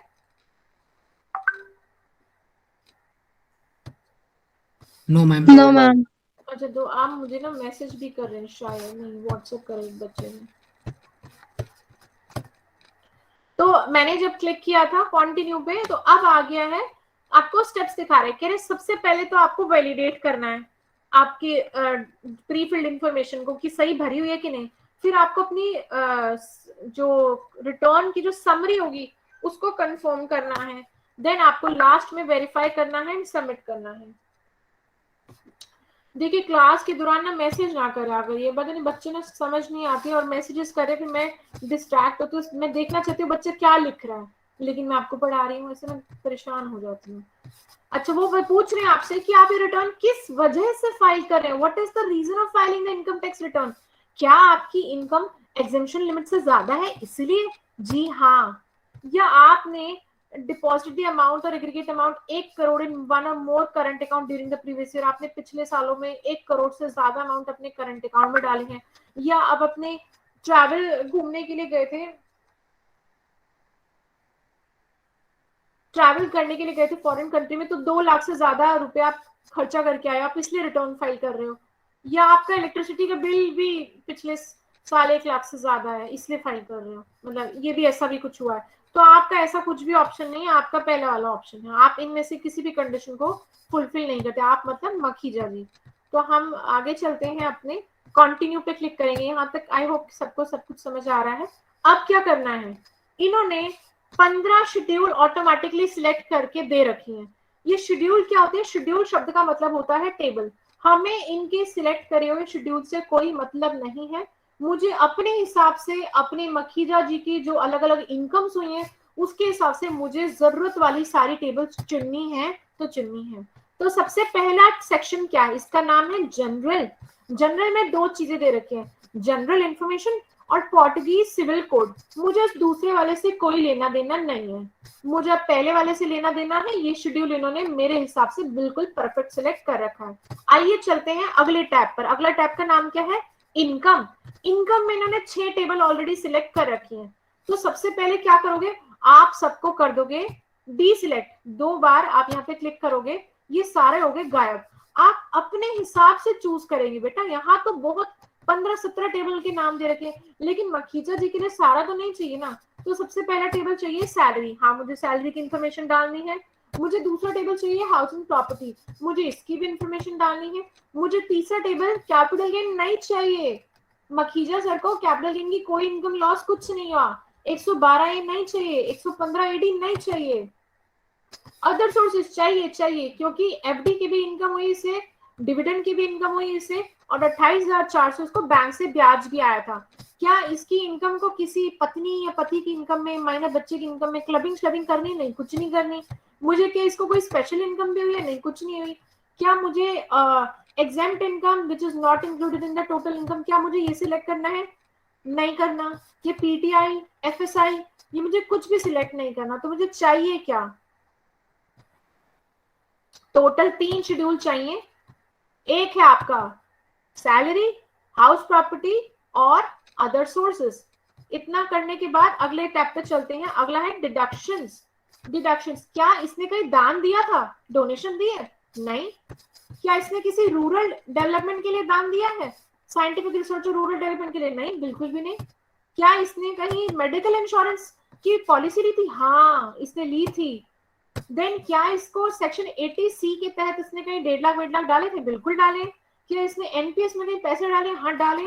तो ये चैप्टर 6A भी चाहिए और 80D भी चाहिए। तो मैंने इन दोनों को तो चुन लिया है और इन्हें कहा है कि मुझे इन दोनों टेबल की शक्ल मत दिखाना। मैं नहीं चुन रही इनको क्योंकि मैंने भरना ही नहीं। मेरे जो क्वेश्चन में मखीजा है उसने एटीजी और एटीजीजे की इन्वेस्टमेंट करी नहीं, तो टेबल लेके क्या करूंगी? तो मैंने इन दोनों को चुनाव नहीं किया है। आगे चलते हैं टैक्स पे। क्या आपको उसकी टोटल इनकम कंप्यूट करनी है? हाँ करनी है। क्या आपको उसका टैक्स कंप्यूट करना है? करना है।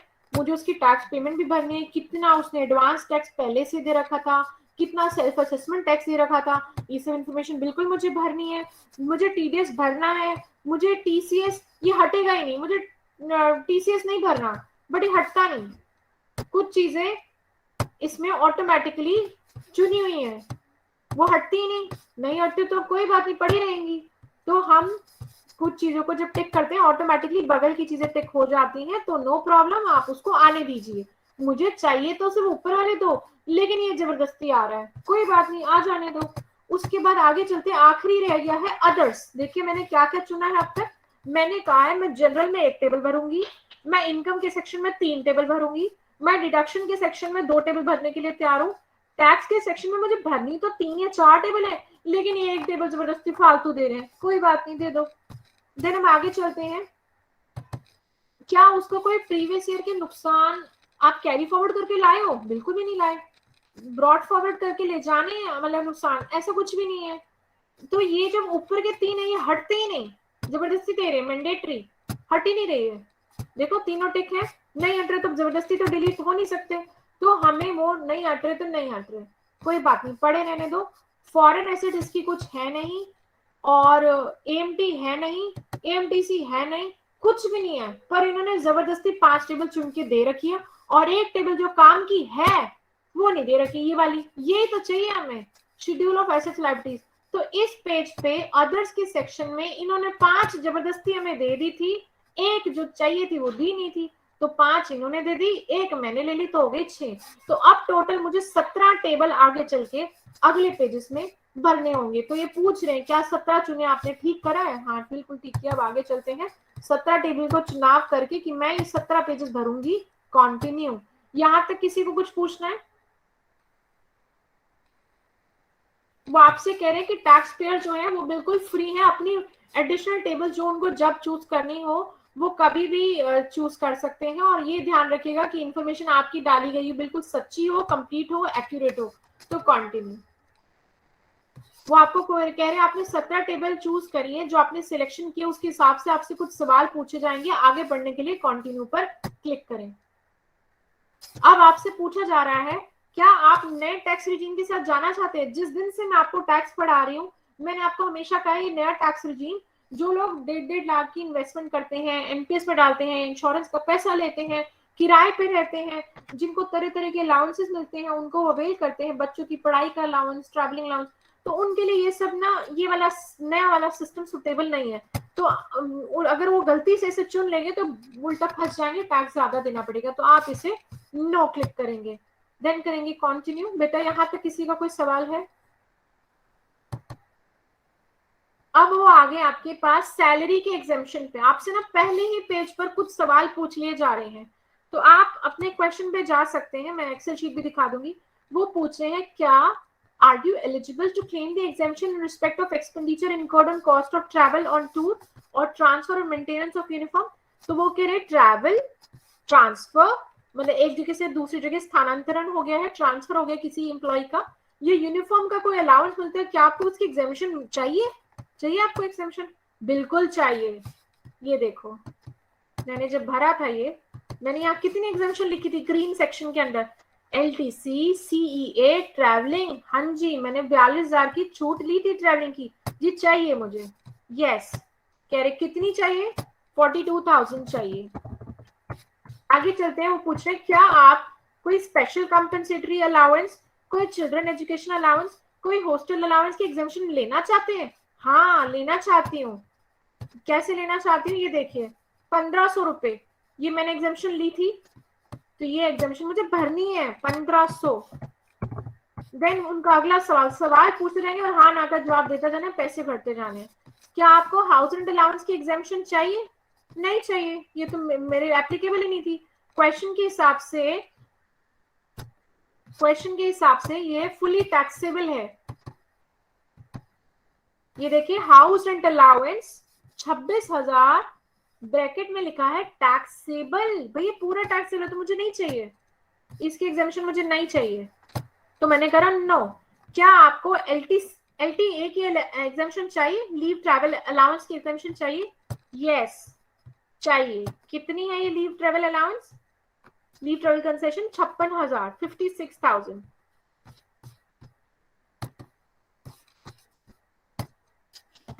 क्या आपको किसी और किस्म की एग्जाम्पशन चाहिए?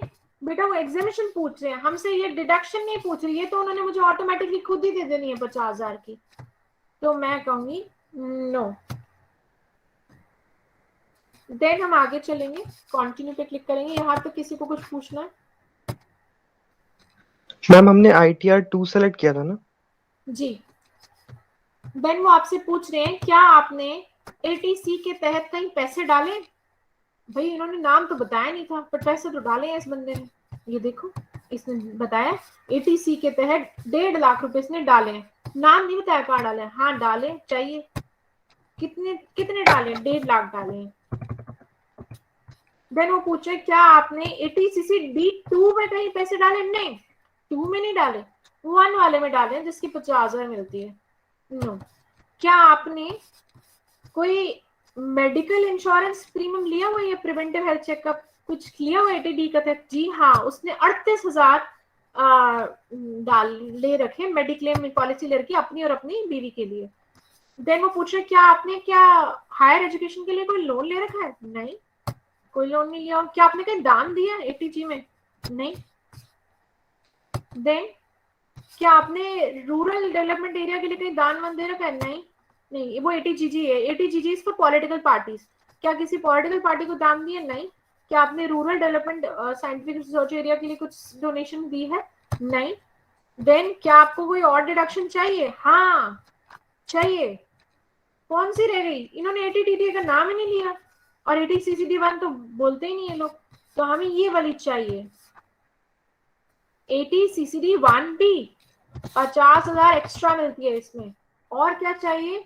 ATPPA, सेविंग बैंक में पैसे रखे हैं इसने, जिसकी उसे 10,000 की छूट ले सकता है। अगर बुजुर्ग होता तो 50 की ले सकता था, तब ATTTB होता, तब ATTTB होता, अभी ATTTA होगा क्योंकि वो एक सीनियर सिटीजन नहीं है। Then continue. अब वो आपसे पूछ रहे हैं कि हमने आपकी बताई गई इंफॉर्मेशन के अनुसार, ये जितनी इंफॉर्मेशन आपके ऑफिस से एम्प्लॉयर से हमारे पास आई है, हमने इंफॉर्मेशन प्री फिल करके रखी है। आपको ये जवाब देना है कि हमारी भरी गई इंफॉर्मेशन सही है कि गलत है। अगर गलत है तो करेक्ट कर दो, अगर सही है तो कंफर्म करके आगे बढ़ते जाओ। ओके, तो स्टार्ट करते हैं। पहला टेबल अब हम उठाएंगे। वो हमसे क्या मांग रहे हैं? ये कह रहे हैं गेट स्टार्टेड, शुरू करते हैं। तो पहला टेबल का नाम है जनरल इंफॉर्मेशन। कह रहे अपनी कंफर्मेशन दो, तो आओ क्लिक करेंगे इसे। पर्सनल इंफॉर्मेशन, पर्सनल इंफॉर्मेशन को क्लिक करते हैं। ये अपने आप ही निकल आया है। इसमें आधार कार्ड नंबर से, पैन कार्ड नंबर से तो मैंने शुरुआत किया था, ये नाम तो इसका शुरू से यही था, और जेसन की फाइल से इसने डेट ऑफ बर्थ भी उठा ली थी। तो एक चीज नहीं दे रखी, ये 28 डिजिट्स होती है, तो आप कोई सी भी नंबर लेना है, अल्फाबेट नहीं लेना, नंबर। लेकिन 2 से 9 के बीच में कुछ भी, सपोज मैंने 7 ले लिया, 7 के बटन को दबाए रखूंगी, और ये अपने आप लगातार लॉन्ग प्रेस करने से इसमें जगह ही सिर्फ 28 नंबर लिखने की है, तो ऑटोमेटिकली इसने 7 को 28 बार लिख लिया, और मैंने डाल दिया आधार का एनरोलमेंट ID, और मैंने कर दिया सेव। कुछ भी नंबर 2 से लेकर 9 तक कोई से भी नंबर आप यहाँ पे 28 बार टाइप कर सकते हैं। तो 28 बार कैसे टाइप होगा, आप गिनती कैसे करोगे 28 बार है? आप उस बटन को लॉन्ग प्रेस कर दो, अपने आप 28 बार लिख लेगा, उससे ज्यादा उसमें जगह नहीं है। देन ये जो प्री फिल जेसन फाइल है, जो वर्कशॉप लेने आए थे सर, ये उनका ईमेल ID और उनका फोन नंबर डला हुआ है, बट मैंने एडिट नहीं किया है। जब मैं आपको जेसन फाइल दूंगी तो ये एडिट करके ही दूंगी, और आपका सवाल ऑब्वियसली ये बिल्कुल नहीं होगा जो आज हम सीख रहे हैं, कुछ और होगा। तो वो आपसे पूछ रहे हैं कि आपको घर का या ऑफिस का फोन नंबर या पता वगैरह डालना है, डाल देते हैं, दिया हुआ है ना क्वेश्चन में।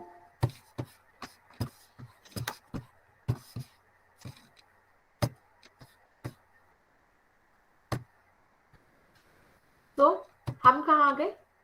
उसका कंट्री का कोड डाला हुआ है, पिन कोड डाला हुआ है, उसकी सिटी, ब्लॉक नंबर, सब कुछ दिया हुआ है, सिर्फ एक नेम ऑफ प्रीमाइसेस नहीं दे रखा, वो रहता कहाँ है।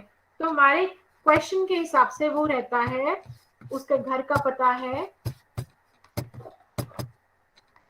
ये देखिए वो रहता है जतिन कॉम्प्लेक्स, बांद्रा वेस्ट, 400050।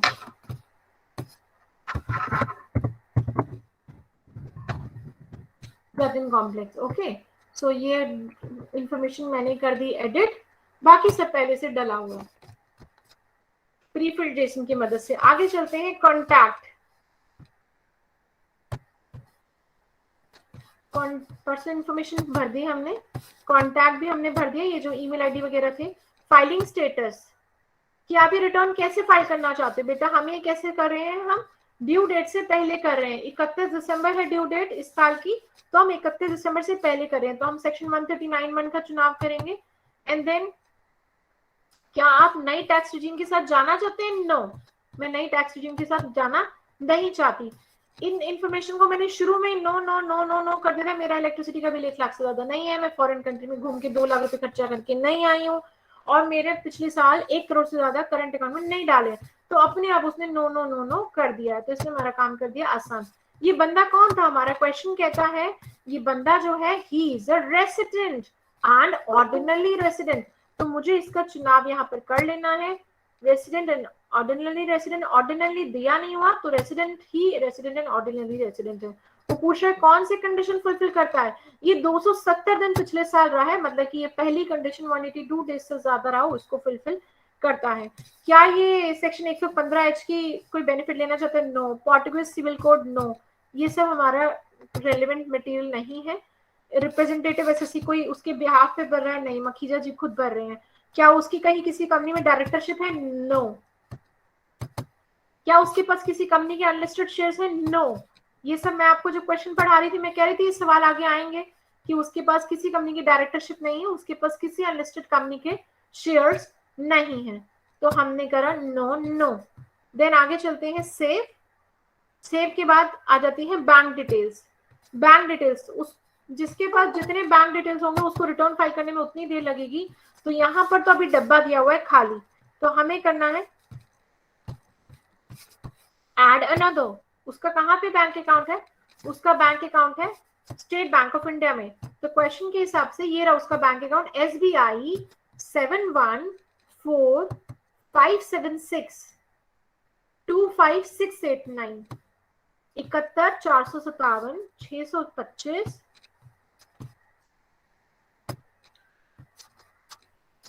इसकी आईज ओपन कर दे ताकि जो मैं लिखूं मैं देख सकूं। 71,457,625 25689, कुछ ऐसा था, 25689, यस 25689। IFSC कोड है state Bank of India SBIN 0001422 0001422। Ma'am वो 71 है अकाउंट नंबर। अभी देखते हैं SBIN 0001422 71457। देन मैंने जैसे IFSC कोड डाला, इसको अपने आप पता चल गया स्टेट बैंक ऑफ इंडिया का IFSC कोड है। क्या मुझे कल को मेरा रिफंड बने तो मुझे इसी बैंक के अकाउंट नंबर में रिफंड चाहिए? जी हाँ, मुझे इसी में दे देना अगर मेरा रिफंड आया। अगर आपके पास मेरे पैसे ज्यादा पहुंच गए, मैं सरकार को कह रही हूँ आपके पास मेरे पैसे ज्यादा आ गए हैं, बैंक वालों ने ज्यादा TDS काट लिया है, मेरे एम्प्लॉयर ने ज्यादा काट लिया है, तो मेरे पैसे इसी पते वाले एड्रेस, इसी पते वाले अकाउंट नंबर में देगा स्टेट बैंक ऑफ इंडिया, जिसका IFSC कोड ये है और मेरा अकाउंट नंबर ये है। तो get refund credited in this bank account. ये इन्फॉर्मेशन इसलिए उन लोगों को भरनी है जिनके ज्यादा बैंक अकाउंट बताएंगे ना मुझे कौन से वाले पैसे, कौन से वाले बैंक अकाउंट में पैसे देना। ऐड करेंगे तो हमारी सारी इन्फॉर्मेशन पहले पेज की पूरी हो गई है। Personal information, contact information, filing status and bank details, सब कुछ मैंने भर लिया है। तो मैं करूंगी कंफर्म। मेरा एक टेबल हो गया है कंफर्म, 17 टेबल भरने हैं, 17 में से एक हो गया है कंफर्म। तो वो कह रहे इट्स गुड, कीप गोइंग। पहली टेबल हो गया कंफर्म। अब हम आगे चलते हैं सैलरी। सैलरी में शुरू करते हैं। सबसे पहले ग्रॉस सैलरी के कंपोनेंट्स क्या हैं? तो पहले मैं क्लिक करूंगी ऐड अनदर, मुझे क्या क्या डालना है, मैं कहाँ नौकरी करती हूँ, नेम ऑफ एम्प्लॉयर क्या है, नेम ऑफ एम्प्लॉयर है कृष्णा केमिकल प्राइवेट लिमिटेड,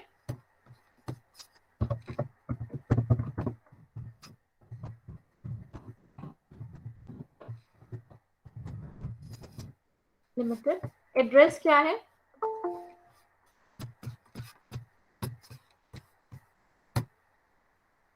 अक्षित जैन, अक्षित जैन तुम हमारी क्लास के स्टूडेंट हो,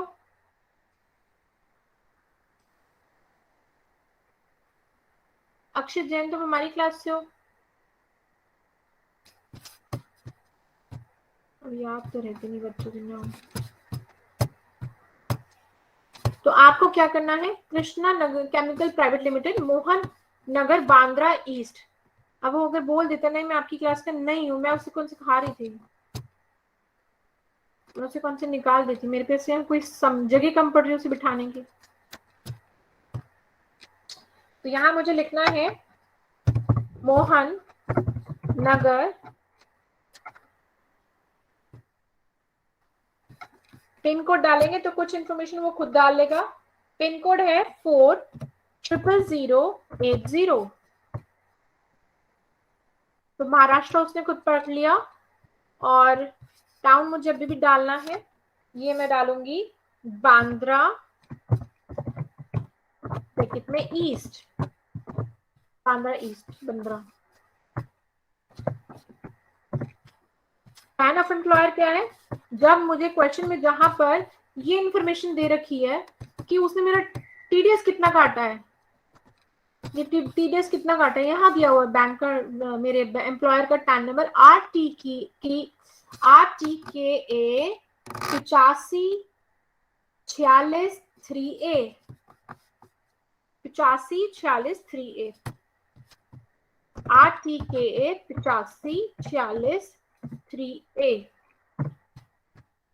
देन उसके बाद जिप कोड कुछ नहीं भरना, नेचर ऑफ एम्प्लॉयर अदर्स, ये कोई central government, Krishna private limited कोई सेंट्रल गवर्नमेंट एम्प्लॉयर थोड़ी ना है, अदर्स प्राइवेट है ना ये। अच्छा ये पहला हो गया मैं नौकरी कहाँ करती हूँ। अब चलते हैं सैलरी के कंपोनेंट्स क्या क्या है। सबसे पहले बेसिक सैलरी मैंने भरा था, आपको जरूरी नहीं है एक्सेल शीट बनानी है, ये तो समझाने के लिए मैंने बनाई है। 48 लाख बेसिक सैलरी भरूंगी बेटा, देखो 48 लाख बेसिक सैलरी मुझे भरनी है, यहाँ पे लिखेंगे 48 लाख। देन ऐड अनदर, बेटा ये कौन सी 17(2) नीचे दिया हुआ, मैं अभी कौन सा भर रही हूँ, मैं भर रही हूँ सेक्शन 17(1), क्या भर रही हूँ 17(1), ये 17(1) क्या था, ये सारी चीजें, ये 17(1) है, salary, allowance, HRA, CEA, transport, servant, driver, leave encashment. तो हम ये सबको चुनने वाले हैं अभी एक एक करके, तो अभी ये टाइम टेकिंग प्रोसेस है। बेसिक सैलरी के बाद मेरे को लेना है ट्रैवलिंग अलाउंस, उसका नाम है कन्वेंस अलाउंस। कन्वेंस अलाउंस मुझे कितना मिला है, क्वेश्चन के हिसाब से मुझे मिला है 46,000, 46,000 हम यहाँ लिखेंगे, कॉमा लगाने की जरूरत नहीं होती, अपने आप लगा लेते हैं। ऐड अनदर, देखो 46,000 मैंने कोई कॉमा नहीं लगाया था, अपने आप उसने उठा लिया कॉमा। नेचर ऑफ सैलरी, अगला मुझे क्या मिला, हाउस रेंट अलाउंस 26,000, और मुझे क्या मिला है सेक्शन 17(1) के हिसाब से चिल्ड्रन एजुकेशन अलाउंस 1500, और मुझे क्या मिला है ऐड अनदर, ये सब DH ये तो है नहीं, लेकिन अदर अलाउंस जो और नहीं दे रखे, इसमें इधर नाम नहीं है उन के, किन के नाम नहीं है, ट्रांसपोर्ट और ट्रैवलिंग अलग अलग होते हैं ना, उन्होंने ट्रांसपोर्ट का नाम दिया है ना, सर्वेंट का दिया है ना, ड्राइवर का। तो बेटा इन तीनों का टोटल कितना है, 18, 12 और 36 का टोटल कितना है 66,000। तो मैं यहाँ पर टोटल लिखूंगी 18, 12 और 36,000 का टोटल 66,000। बेटा ये तीन चीजों का सम है, ये 66,000, इसमें ट्रांसपोर्ट भी है, ड्राइवर भी है और सर्वेंट भी है। तो टोटल सैलरी जो मेरी अब तक निकल कर आ गई है वो इनके हिसाब से 49,39,500 आ गई है। लेकिन अभी सेक्शन 17(2) बाकी है। सेक्शन 17(2) में क्या चीजें हैं, सेक्शन 17(2) में एलटीसी आया है और रीइंबर्समेंट ऑफ मेडिकल एक्सपेंडिचर। तो हम देखते हैं क्या इसके नाम उन्होंने दे रखे हैं। LTC LTC LTC LTC LTC ये रहा, फ्री और कंसेशनल ट्रैवल। कितना मिला था एलटीसी? एलटीसी मिला है 71,000, 71,000 हम यहाँ लिखेंगे। देन ऐड अनदर, उसके अलावा इन्होंने रीइंबर्समेंट का नाम तो दे ही नहीं रखा है, रीइंबर्समेंट नहीं दिया हुआ, तो हम क्या करेंगे, value of any other benefit, amenity, service या प्रिविलेज। कितने खर्चा, मेडिकल खर्चा एम्प्लॉयर ने एम्प्लॉय को वापस किया, 26,000 का खर्चा उसका लौटा दिया है। उसने मेडिकल एक्सपेंसेस इनकर करे थे, एम्प्लॉयर ने 26,000 उसको रीइंबर्स करे हैं। तो ये हो गए 2 परक्विजिट्स, ये 2 परक्विजिट हो गए 97,000 के। ये मेरा कुछ है नहीं, 0। देन ऐड कर रही हूं मैं, इन सबको कर दिया मैंने ऐड। तो मेरी सैलरी कितनी निकल कर आई, मैंने कुछ छोड़ा तो नहीं,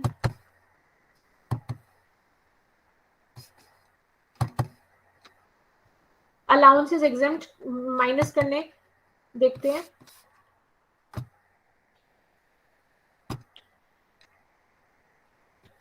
$42,000, 1,500, 56,000, ये इन्होंने मेरे से शुरू में ही पूछ लिया था कि एग्जामिनेशन किस किस चीज की चाहिए। तो मैंने कहा था मैं ट्रैवल अलाउंस ऑफिस के काम से गई थी, चिल्ड्रन एजुकेशन अलाउंस मुझे दिया, वो मेरा फुल एग्जाम्प्ट है, और एलटीए भी मेरा फुल एग्जाम्प्ट है। तो 99,500 की एग्जामिनेशन लेने के बाद टैक्सेबल अमाउंट नेट सैलरी जो आती है that is 49,37,000। Then deduction, salaried employee है 48,87,000। मैंने कुछ बेटा कुछ मिस आउट तो नहीं किया? किसी को कुछ दिख रहा होगा तो बेटा, किसी को कुछ लग रही, कोई एरर तो नहीं लग रही? ऊपर सारे लिए हैं। ये टोटल कितने अलाउंस? 5 देना, 5 में 3 है, तो होने कितने चाहिए? 1 2 3 4 4 और 3 7। लीव इनकैशमेंट रह गई, लीव इनकैशमेंट नहीं रह गई। ये टोटल कितने बेटा? 1 2 3 4 5 6 7 8 8 है, और मैंने कितने डाले यहाँ पे? वैसे तो ये 4 है, 4 + 3 ये 7, एक रह गया, तो इसको एडिट करना पड़ेगा कंफर्म करने से पहले। एक चीज नहीं डाली बेटा, आप मुझे सुन पा रहे हैं? Yes, ma'am. Yes ma'am. Leave salary नहीं डाली है। Is it getting boring for you? My throat is dried speaking. Okay, मुझे कर्सर भी नहीं मिल रहा। बेटा देखो, basic salary, convince allowance, HRA, children education allowance और अदर अलाउंस मैंने ट्रांसपोर्ट, ड्राइवर और सर्वेंट का सम लिया। एक चीज डालनी भूल गई मैं, leave salary.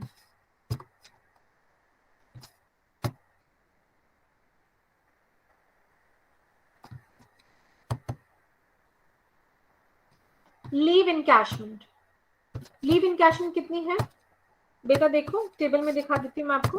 12,000। Now it is okay। जैसे ही डाला तो वो भी 4951,500, 97,000 सेक्शन 17(2) के हिसाब से, 17(3) के हिसाब से प्रॉफिट इन लिeu ऑफ सैलरी कुछ भी नहीं है। देन डिडक्शंस भी मिल गई, तो हम इसे करेंगे सेव। तो अभी भी कहानी खत्म नहीं हुई है। सैलरी का टेबल वो पूछ रहे हैं, देख लो सब भर लिया आपने? हाँ जी सब भर लिया है। डिडक्शन ले ली? हाँ वो पहले ही पूछ ली थी आप लोगों ने। 50,000 की आपने मुझे खुद दे दी। तो अब कितना आ गया? 48,99,000। ये आ गया मेरे एक्सेल शीट में। कितना था? 48, ये देखो स्काई ब्लू कलर से 48,99,000। मैं इस स्टेज तक पहुंच गई हूँ। सारे अलाउंसेस, सारे परक्विजिट सब लेकर जितनी एग्जामिनेशन डिडक्शन मिलनी थी सब हटा हटू के 48,99,000 मेरी तनख्वाह बन गई है। तो मेरा ये तो हो गया कंफर्म। शुक्र है एक टेबल कंफर्म हो गया। तो अब हम आगे चलते हैं। देखो गया यू आर ऑलमोस्ट देयर। आप काफी 2 ही टेबल अब तक कंफर्म हुए हैं। सबसे अब आगे चलते हैं हाउसिंग प्रॉपर्टी। हाउसिंग प्रॉपर्टी में पूछ रहे हैं क्या को हाउस प्रॉपर्टी ऐड करनी है? हाँ जी, ऐड करनी है। उसका जगह का एड्रेस क्या है? ये कहाँ रहता है? ये रहता है, ये यहाँ रहता है, जतिन कॉम्प्लेक्स बांद्रा। नहीं, हमें ये एड्रेस नहीं ऐड करना। इन्होंने एड्रेस दिया है, कौन सी हाउस प्रॉपर्टी में वो रहता है? यहाँ रहता है वो, 2496101 Tilak road, mountain lane, Tilak road, mountain lane, Andheri west, 400053। This is 53, वहां 40 दिया हुआ है बट दैट इज 53। तो सबसे पहले तो हम डाल देते हैं 400053। इस पिन कोड के डालने से हमारी कुछ चीजें से ऑटोमेटिकली पकड़नी चाहिए, जो कि इसने अभी तक नहीं पकड़ी है। State is Maharashtra. This is in alphabetical order. We will pick search for M. Maharashtra M. बेटा ये आप लोग मुझे बार बार रिक्वेस्ट क्यों भेज रहे हैं? आप अब ज्वाइन कर रहे हैं क्या? निशु आपने अब ज्वाइन किया है, साक्षी अग्रवाल आपने अब ज्वाइन किया है।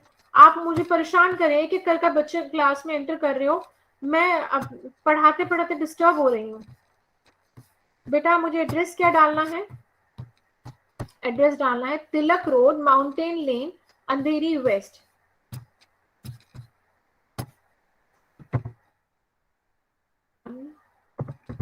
अंधेरी वेस्ट।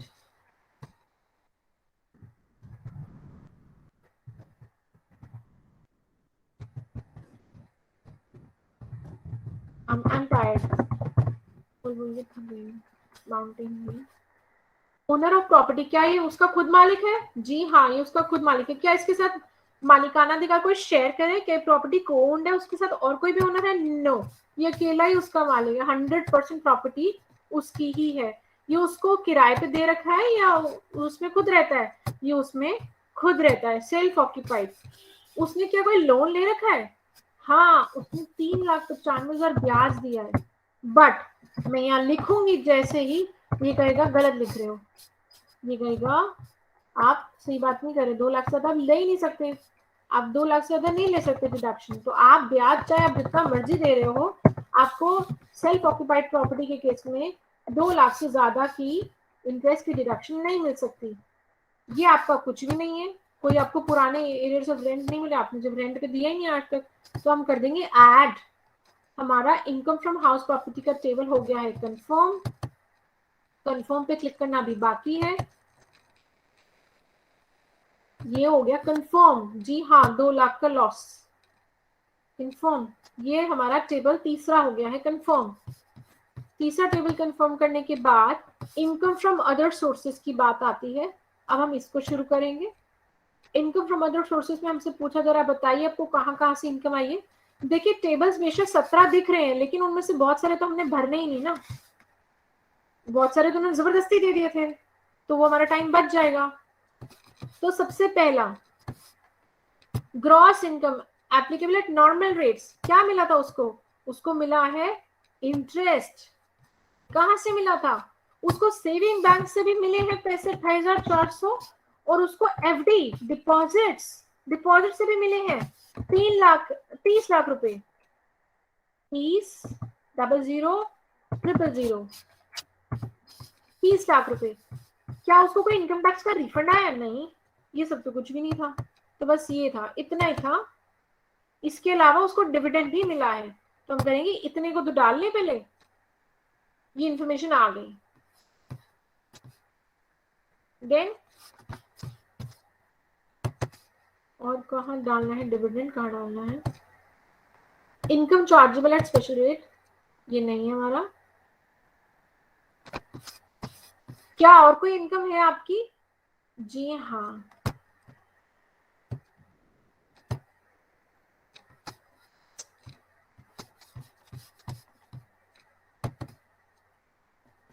मैं देख रही हूँ डिविडेंड का ऑप्शन नीचे तो नहीं गए।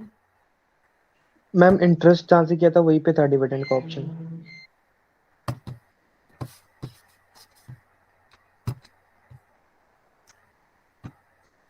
ऐड अनदर पे मैम। डिविडेंड अदर देन, तो पहले बॉक्स में हमें लिखना है 4,750। ये रहा वो इनकम 4,000। 750। देखिए तीसरी कैटेगरी कहाँ है मेरी इनकम फ्रॉम अदर सोर्सेज की, ये रही। ये दोनों मैंने डाल ली हैं, ये डालिए अब डिविडेंड 4750, इसको करूंगी ऐड, जाके जुड़ जा ऊपर, जितनी इनकम पहले आ रही है उसमें तू भी जुड़ जा। ये ऐड हो गई। अब मेरी टोटल इनकम आ गई 30,33,150, मेरे टेबल के हिसाब से वही है 30,33,150। अब क्या करेंगे, कंफर्म। सारी बातें हमारी पूरी हो गई, इनके साथ कर्सर नीचे नहीं जा रहा, ये कभी कभी हैंग हो जाती है वेबसाइट, पिछली बार वाला से अच्छी है। कंफर्म। एक यहाँ पे ये ब्लू बार और लिखा हुआ है, ये डिविडेंड आपको आया कब था, ये डिविडेंड, अच्छा इसमें तो कुछ मेंशन नहीं है, लेकिन सर ने बताया कि डिविडेंड यहाँ बताना होता है, इसकी ड्यू डेट कब रही है, मतलब एक्रू कब हुआ है ये, तो 15 जून, 15/6 15 जून, एंड दैट्स इट। कंफर्म। ये टेबल हो गया हमारा कंफर्म। हमारा जनरल इंफॉर्मेशन कंफर्म हो गई है, सैलरी कंफर्म हो गई है, हाउस प्रॉपर्टी कंफर्म हो गया, अदर सोर्सेज कंफर्म हो गया है। ये हमारा कुछ है ही नहीं, पर मुझे बस कंफर्म पे क्लिक करके भागना है यहाँ से, कुछ है नहीं। ये आ नहीं रहा है कर्सर, ये आएगा तो मैं इसे नीचे ले जाऊंगी और कहूंगी कंफर्म। लोड हो रहा है, स्टिल लोडिंग। बेटा are we connected? Yes ma'am. Yes, ma'am. Compute the set off, कि तुम सेट ऑफ कर लो, हमारा है नहीं कुछ पुराना लेना देना इनके साथ। You are done, click proceed, अभी नहीं हुआ मेरा। Then CYLA current year losses, इसको भी वही करना पड़ेगा, ये जबरदस्ती की दी हुई टेबल्स है, इनसे हमारा कोई लेना देना नहीं है।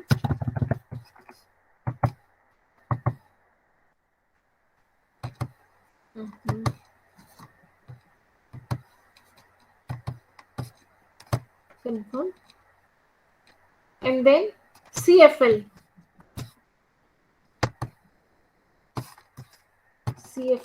I will confirm it. ये भी मेरी नहीं है काम की, जबरदस्ती दी थी इन्होंने। 17 टेबल में से 3 तो जबरदस्ती की दी है। देन आगे चलते हैं, अगर कंफर्म नहीं करूंगी बढ़ने नहीं देगा।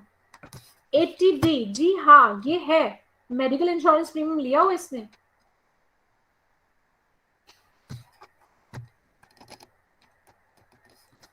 क्या आप whether you or your any of your family member is a senior citizen, parents को छोड़कर, क्या जिनके लिए आप इंश्योरेंस प्रीमियम ले रहे हो क्या उसमें कोई सीनियर सिटीजन है? नो भाई, ये अपनी बीवी और अपने लिए ले रहा है, और उन दोनों में से कोई भी सीनियर सिटीजन नहीं है।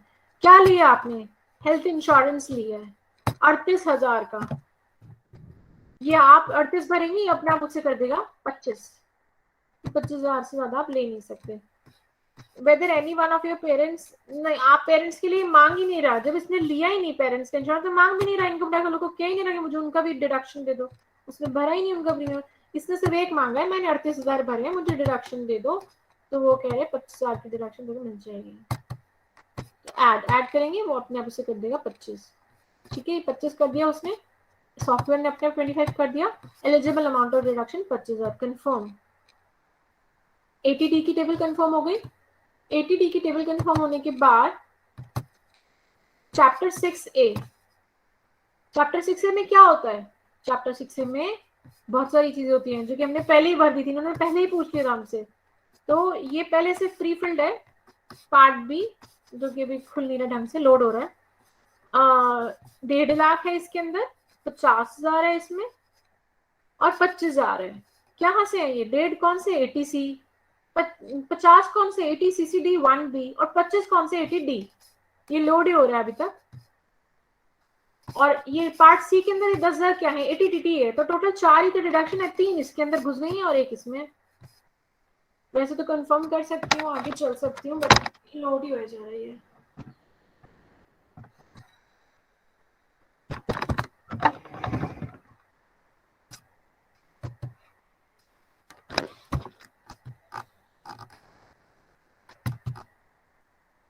देखिए वो पूछ रहे हैं ये है इन्फॉर्मेशन, 1.5 लाख आपने डाले 1.5 मिली, 38 आपने डाले आपको 25 मिली, क्या आप इससे एग्री करते हैं? आपको एडिट करना है? कुछ नहीं, मैं एग्री करती हूँ इससे। और एक्सपेंडिचर आपने 50 और 80 CCD 1B में डाला, आपको पूरे के पूरे 50 मिली। तो इनकी सारी बातें बिल्कुल सही हैं। देन उसके बाद 80 पार्ट सी में मुझे 80 TTA की मिली है, ये भी बिल्कुल ठीक है। 80 TTA deduction under section 80 TTA, that's it. तो बस इसे करना है कंफर्म। एक और टेबल कंफर्म हो गया। अब बस we are very close towards the and.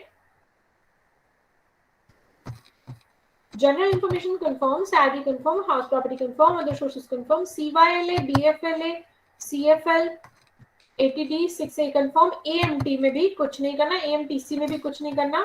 तो इन दोनों को भी बस कंफर्म पे क्लिक करके आगे बढ़ना है। ये दो भी जबरदस्ती की दी गई हैं।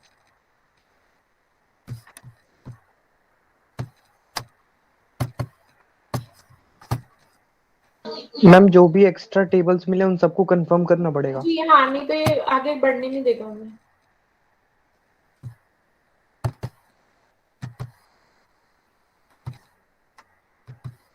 Schedule of assets and liabilities, since इसकी टोटल इनकम 50 लाख से ज्यादा है, 74 लाख इसकी इनकम टोटल बन जाते हैं, तो इसको ये शेड्यूल भरना है, जिसमें उसे बताना पड़ेगा उसके पास क्या क्या है।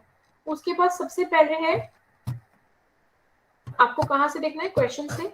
उसके पास क्या क्या सामान पड़ा है घर में?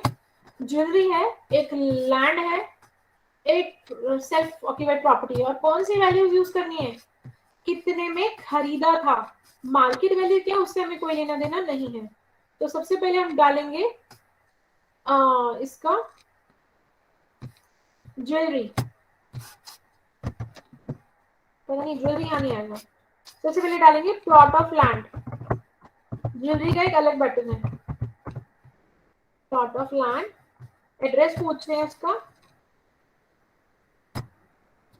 उसका एड्रेस है 5/A484/6 शाहपुर रोड, लुधियाना।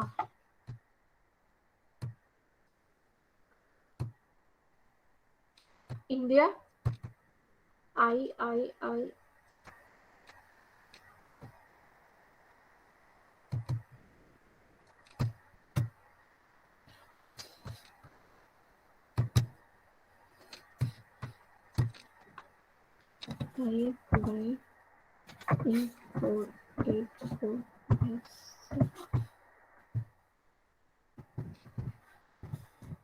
अगर देखो मेरे से गलती से एड्रेस गलत टाइप हो जाए तो ऐसा थोड़ा है कि कुछ रुक जाएगा, कुछ भी नहीं रुकेगा, रिटर्न फाइल हो जाएगी।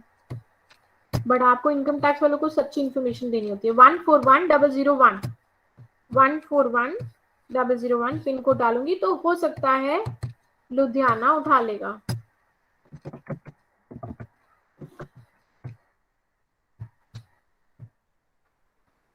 लुधियाना पंजाब इसने उठा लिया बस, और इसने अपने आप का लुधियाना के HO वाली जगह पे रहता है ये।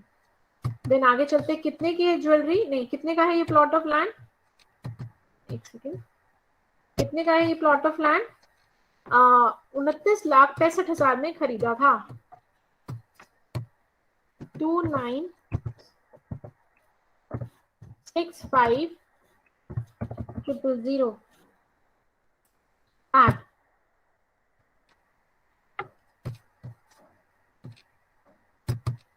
ये लैंड हो गया। इसके अलावा इसके पास एक सेल्फ ऑक्यूपाइड प्रॉपर्टी भी है,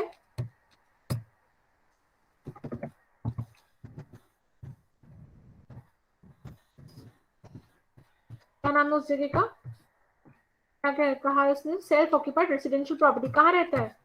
यहाँ बताया था इन्होंने, यहाँ बताया था ना, सॉरी, तिलक रोड, माउंटेन रोड, अंधेरी, वेस्ट मुंबई, यहाँ रहता है ये। 2496/101।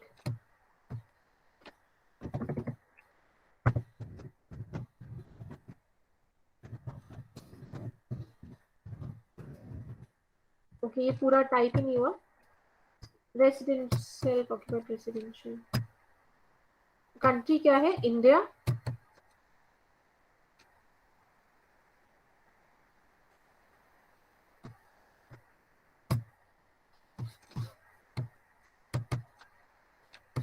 कहाँ रहता है 2496 बटा 101 तिलक रोड माउंटेन लेन।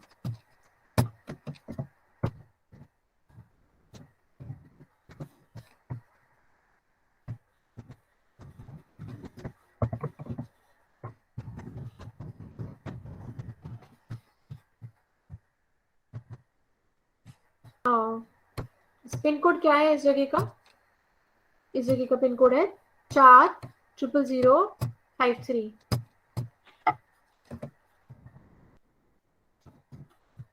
जैसे डालूंगी वो अपने आप कहेगा अंधेरी वेस्ट, तो इसमें अंधेरी नहीं उठाया, उठा लिया। आजाद नगर एसओ जो भी है, दैट्स इट, सब कुछ सही ले लिया। हमारे लिए इतना एनफ है। कितने का है ये मकान? उसने कितने में खरीदा था? उसने मकान खरीदा है, नीचे दिया हुआ उसके शेड्यूल में एसेट की डिटेल्स में, ये उसने 2,95,000 का खरीदा था। जब मर्जी खरीदा हो, उसकी मार्केट वैल्यू जितनी मर्जी हो, मुझे कोई लेना देना नहीं, मुझे सिर्फ बताना है कितने में खरीदा था। 2,95,000 में खरीदा था। करेंगे ऐड। देन ये दो चीजें उसके पास, ये एसेट थी, ये तो होगी मूवेबल। अब हम बात करते हैं इमूवेबल की। नहीं, ये तो थी इमूवेबल, अब हमें बात करनी है मूवेबल की। मूवेबल में उसके पास ज्वेलरी है। कितने की ज्वेलरी है? हमारा क्वेश्चन कहता है 4 लाख की ज्वेलरी है।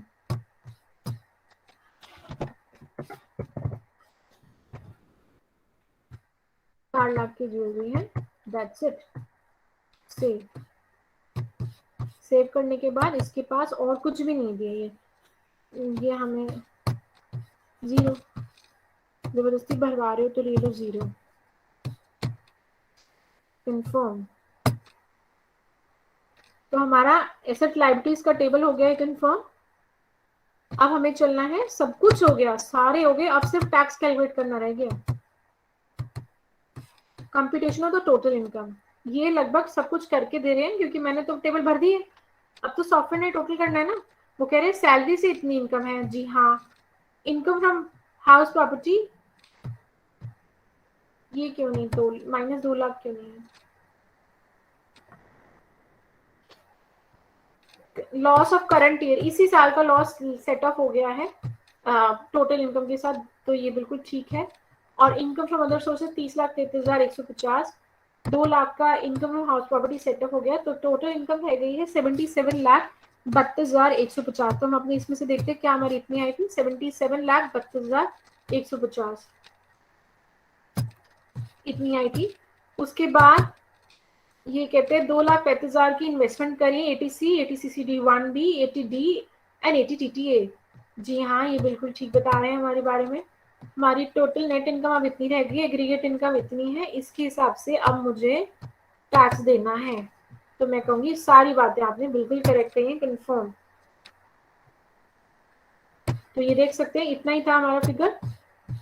ये जब हमने टोटल इनकम में से डिडक्शन काटी तो 74,97,150। अब बस इस स्टेप पर आना है हमें, टैक्स कैलकुलेट होगा। तो अगला टेबल उठाएंगे जो कि है टैक्स की कैलकुलेशन, उससे हम थोड़ा सा डिफर करेंगे, थोड़ी सी चीज उसमें फर्क रहेगी हमारी।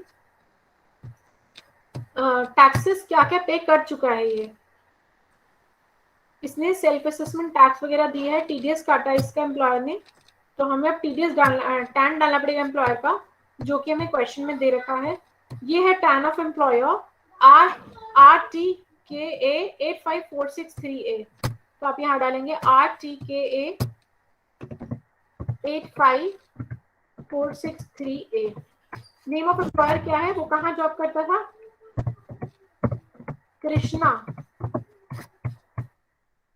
Krishna something something,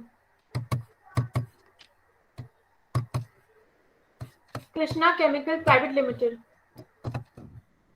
Krishna chemical private limited, Krishna chemical private limited. उसकी सैलरी कितनी है? जितनी हमने निकाली थी, इसका टोटल स्टार्टिंग में उसको अपने एम्प्लॉयर से जितने भी बेनिफिट्स मिले हैं, उसका नेट अमाउंट 48,99,000, ये जो ब्लू कलर से मैंने लिखा हुआ है यहाँ पर। तो ये फिगर आपको डालना है 499,000। टोटल टैक्स कितना टीडीएस काट चुका है एम्प्लॉयर, ये हमारा एम्प्लॉयर बता रहा है, हमारा फॉर्म बता रहा है। उसने 12,09,000 रुपए, ये दिखा हुआ 12,09,000 रुपए का टीडीएस एम्प्लॉयर ने काटा है। 12,09,000 रुपए का टीडीएस कटा है। देन करेंगे ऐड टीडीएस ही तो जो सैलरी से कटा है। अब बारी आ जाती है टीडीएस किसी और चीज से भी कटा है। हाँ, टीडीएस बैंक वालों ने भी काटा है मेरे बैंक के ब्याज पर। मैम ये 48 लाख कहाँ से आया? 99,000? बेटा ये इनकम थी सैलरी से, ये आपके टेबल में अलर्ट होकर रहना अगर आपने एक्सेल शीट नहीं बनाई है तो।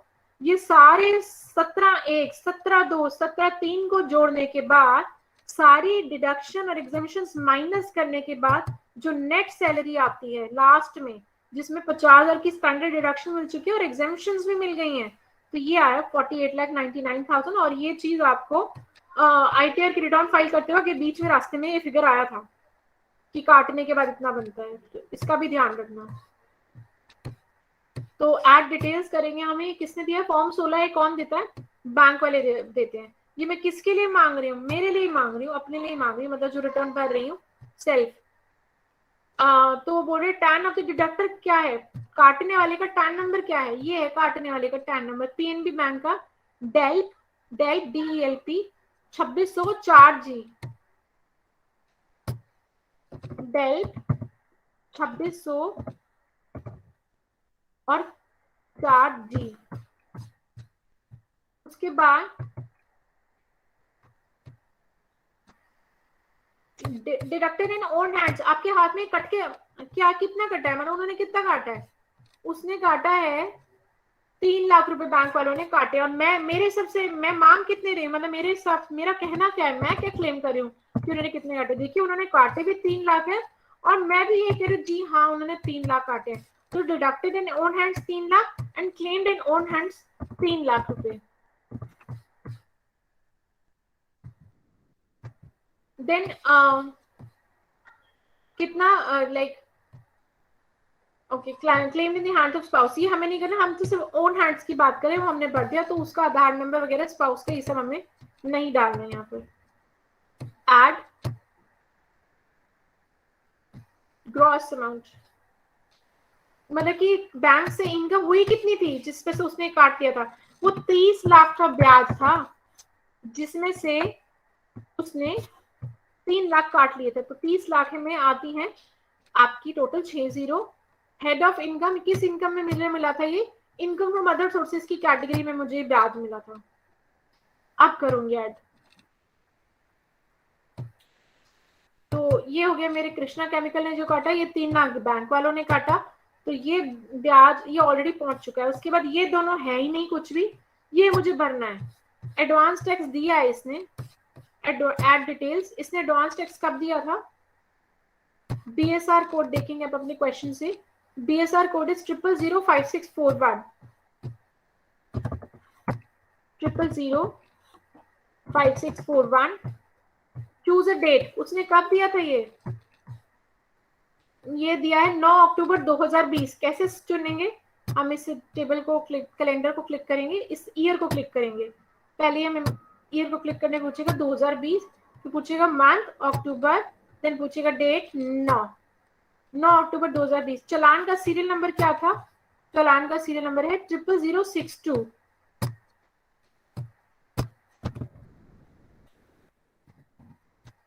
अमाउंट कितना है? कितना एडवांस चेक जमा करा है उसने एडवांस चेक जो जमा करा है वो करा था 98,000।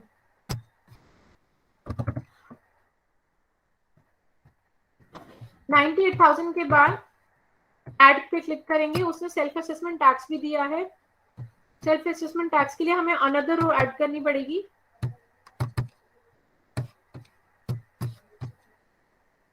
Add another. अब आप फिर से पूछ रहे बीएसआर कोड क्या है? बीएसआर कोड आप फिर से देखोगे 0005641। Challan number is 00084, 0005641 and challan number is 00084। 84 yes. कब भरा है? 30 अप्रैल 2021। 30 अप्रैल 2021। कैलेंडर पे क्लिक करेंगे।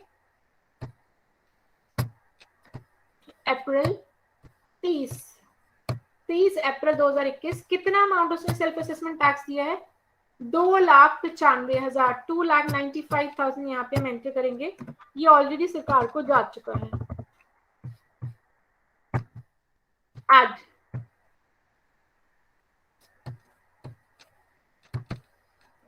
ये एम्प्लॉयर ने काट लिया, ये बैंक ने काट लिया, ये इस मखीजा जी ने खुद दे दिए पैसे। इतना टैक्स सरकार को ऑलरेडी जा चुका है। हम इससे एग्री करते हैं। 1893900, आप ये देख सकते हो 1893900 इन सब का टोटल है। ये जो है ये चारों चीजों का total, advance tax, self assessment tax, bank वालों ने 3 लाख काटे, बॉस ने 12,900,000 काटे। इतना टैक्स सरकार को पहुंच चुका है। पर्पल कलर से लिखा है 18,93,900, ये सरकार को पहुंच चुका है। तो ये टेबल हमारा सब कंफर्म हो गया, सारे टेबल कंफर्म हो गए हैं। हम बिल्कुल अब लास्ट टेबल पर हैं, तो हमें पार्ट बी पे क्लिक करना है। पार्ट बी पे क्लिक करने के बाद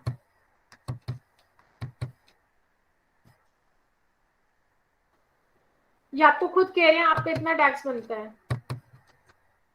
आपकी टोटल देखिए इतनी टैक्स लायबिलिटी, ये देखो आपका इतना टैक्स बनता था 20,61,645।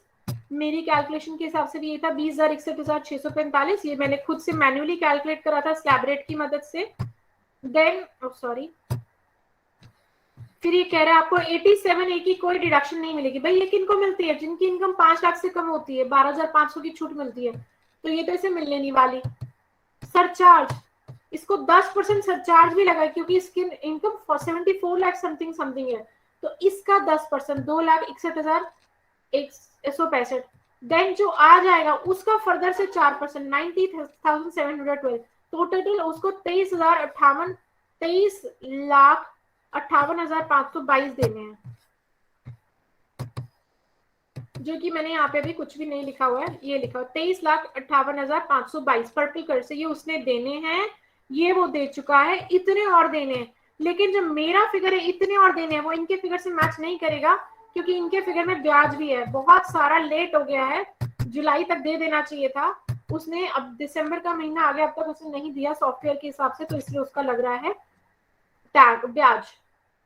तो इनके हिसाब से इंटरेस्ट पेबल, ये आज बेटा इतना है, कल करोगे ये कुछ और होगा, 10 दिसंबर को करोगे ये कुछ और होगा। सेम क्वेश्चन को आप जितनी लेट करते जाओगे ये फिगर बढ़ता जाएगा। इसके अंदर 3 तरह के इंटरेस्ट है, ये आपका लेना देना नहीं है, ये सॉफ्टवेयर खुद करता है। Section 234A, 234B, 234C and 234F, जो कि ये नहीं लगेगा। ये तीनों बढ़ते जा रहे हैं, बढ़ते जा रहे हैं, बढ़ते जा रहे हैं। जितना लेट ये टैक्स जमा करेगा मखीजा जी, उतना उसका ये इंटरेस्ट का फिगर बढ़ता जाएगा और एग्रीगेट लायबिलिटी उसकी बढ़ती जाएगी। तो एग्रीगेट लायबिलिटी इतनी बनती है, इतने वो ऑलरेडी दे चुका है। किस तरह से दिए थे? उसने सेल्फ असेसमेंट टैक्स दिया था, उसने एडवांस टैक्स दिया था, उसके एम्प्लॉयर ने टैक्स काट के सरकार को पहुंचा दिया था, उसके बैंक ने टैक्स काट के सरकार को पहुंचा दिया था। तो अब उसको इतना देना है, इनके हिसाब से इतना देना है, मेरी टेबल के हिसाब से 4,64,622 देना है। डिफरेंस क्यों है? क्योंकि मैंने ब्याज नहीं डाला, ब्याज इन्होंने एक्स्ट्रा डाला है 1,13,491, इसलिए इनका टोटल इतना है। अब हम कर देंगे कंफर्म कि तुमने सारी बातें सही करी हैं। ये नो ही रखना है, इसमें हमारी कोई भी रेलेवेंट बात नहीं लिखी। पे लेटर, पे नाउ पे क्लिक कर दोगे तो ये बैंक की डिटेल्स मांगेगा और ये नेट बैंकिंग का पासवर्ड आईडी मांग के सीधा इनकम टैक्स वालों को पैसे पहुंचा देगा मखीजा जी के। वो हमें नहीं करना, हम करेंगे पे लेटर। ओके, परव्यू रिटर्न, मैं अपनी रिटर्न देखना चाहती हूँ।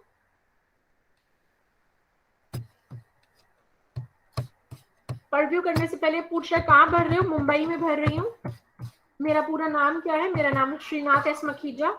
मैं इससे डिक्लेयर करती हूँ पूरी बात को कि जितनी बातें मैंने लिखी हैं मैंने बिल्कुल सच्ची बातें लिखी हैं।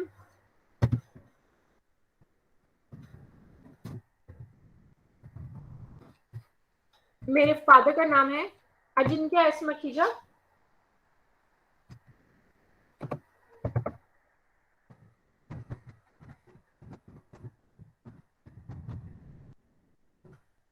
और मैं ये I further declared that I am making this return in my self capacity. मैं खुद ही भर रही हूँ, मैंने किसी चार्टर्ड अकाउंटेंट या किसी टीआरपी की मदद नहीं ली है। और ये मेरा पैन कार्ड नंबर है। और अगर मैं ये खुद ना भर रही होती, मेरे बिहाफ पे ये टीआरपी भर रहा होता, तो ये अपनी डिटेल्स भरता, मेरा आईडी नंबर क्या है, मेरा नाम क्या है, और मेरे को इन्होंने क्या पैसे वैसे दिए हैं, जो भी। Proceed to preview. आपकी रिटर्न कुछ इस तरह से दिखेगी। आपको क्या करना है, ये सारी रिटर्न आ गई है, बिल्कुल तैयार है, जैसे जैसे हमने बातें भरी थी, इसके अंदर सब कुछ वही सब लिखा हुआ है। पूरा लंबा फॉर्म है, ये सारी बातों का टोटल करके उन्होंने बता दिया कि क्या चीज कैसे है। Proceed to validation, proceed to verification. आप वेरिफिकेशन कर सकते हैं, लेकिन आपने मुझे जो भेजना है वो आपने मुझे ये भेजना है, ये नो एरर्स फाउंड भी होना जरूरी है।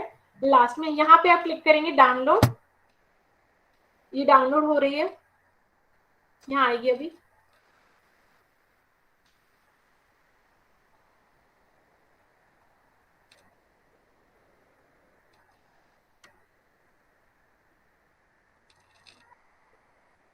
वो आपके डाउनलोड्स में चला जाएगा, डाउनलोड्स में चला जाएगा। और ये देखो आईटीआर की परव्यू फाइल ये निकली है 2 दिसंबर को, अब से 5 मिनट पहले। ये पुरानी वाली फाइल है जो कि डाउनलोड हो गई थी। ये फाइल आपको मुझे भेजनी होगी एज अ आंसर, ये मुझे आपको वापस मेल करनी है, ठीक है। यही है आपका आंसर जो आपने अपनी मैम को वापस से सेंड करना है।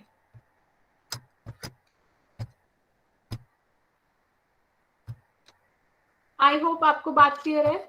तो मेरी तरफ से क्वेश्चन हो गया है ओवर। आई होप आपको समझ आ गया है।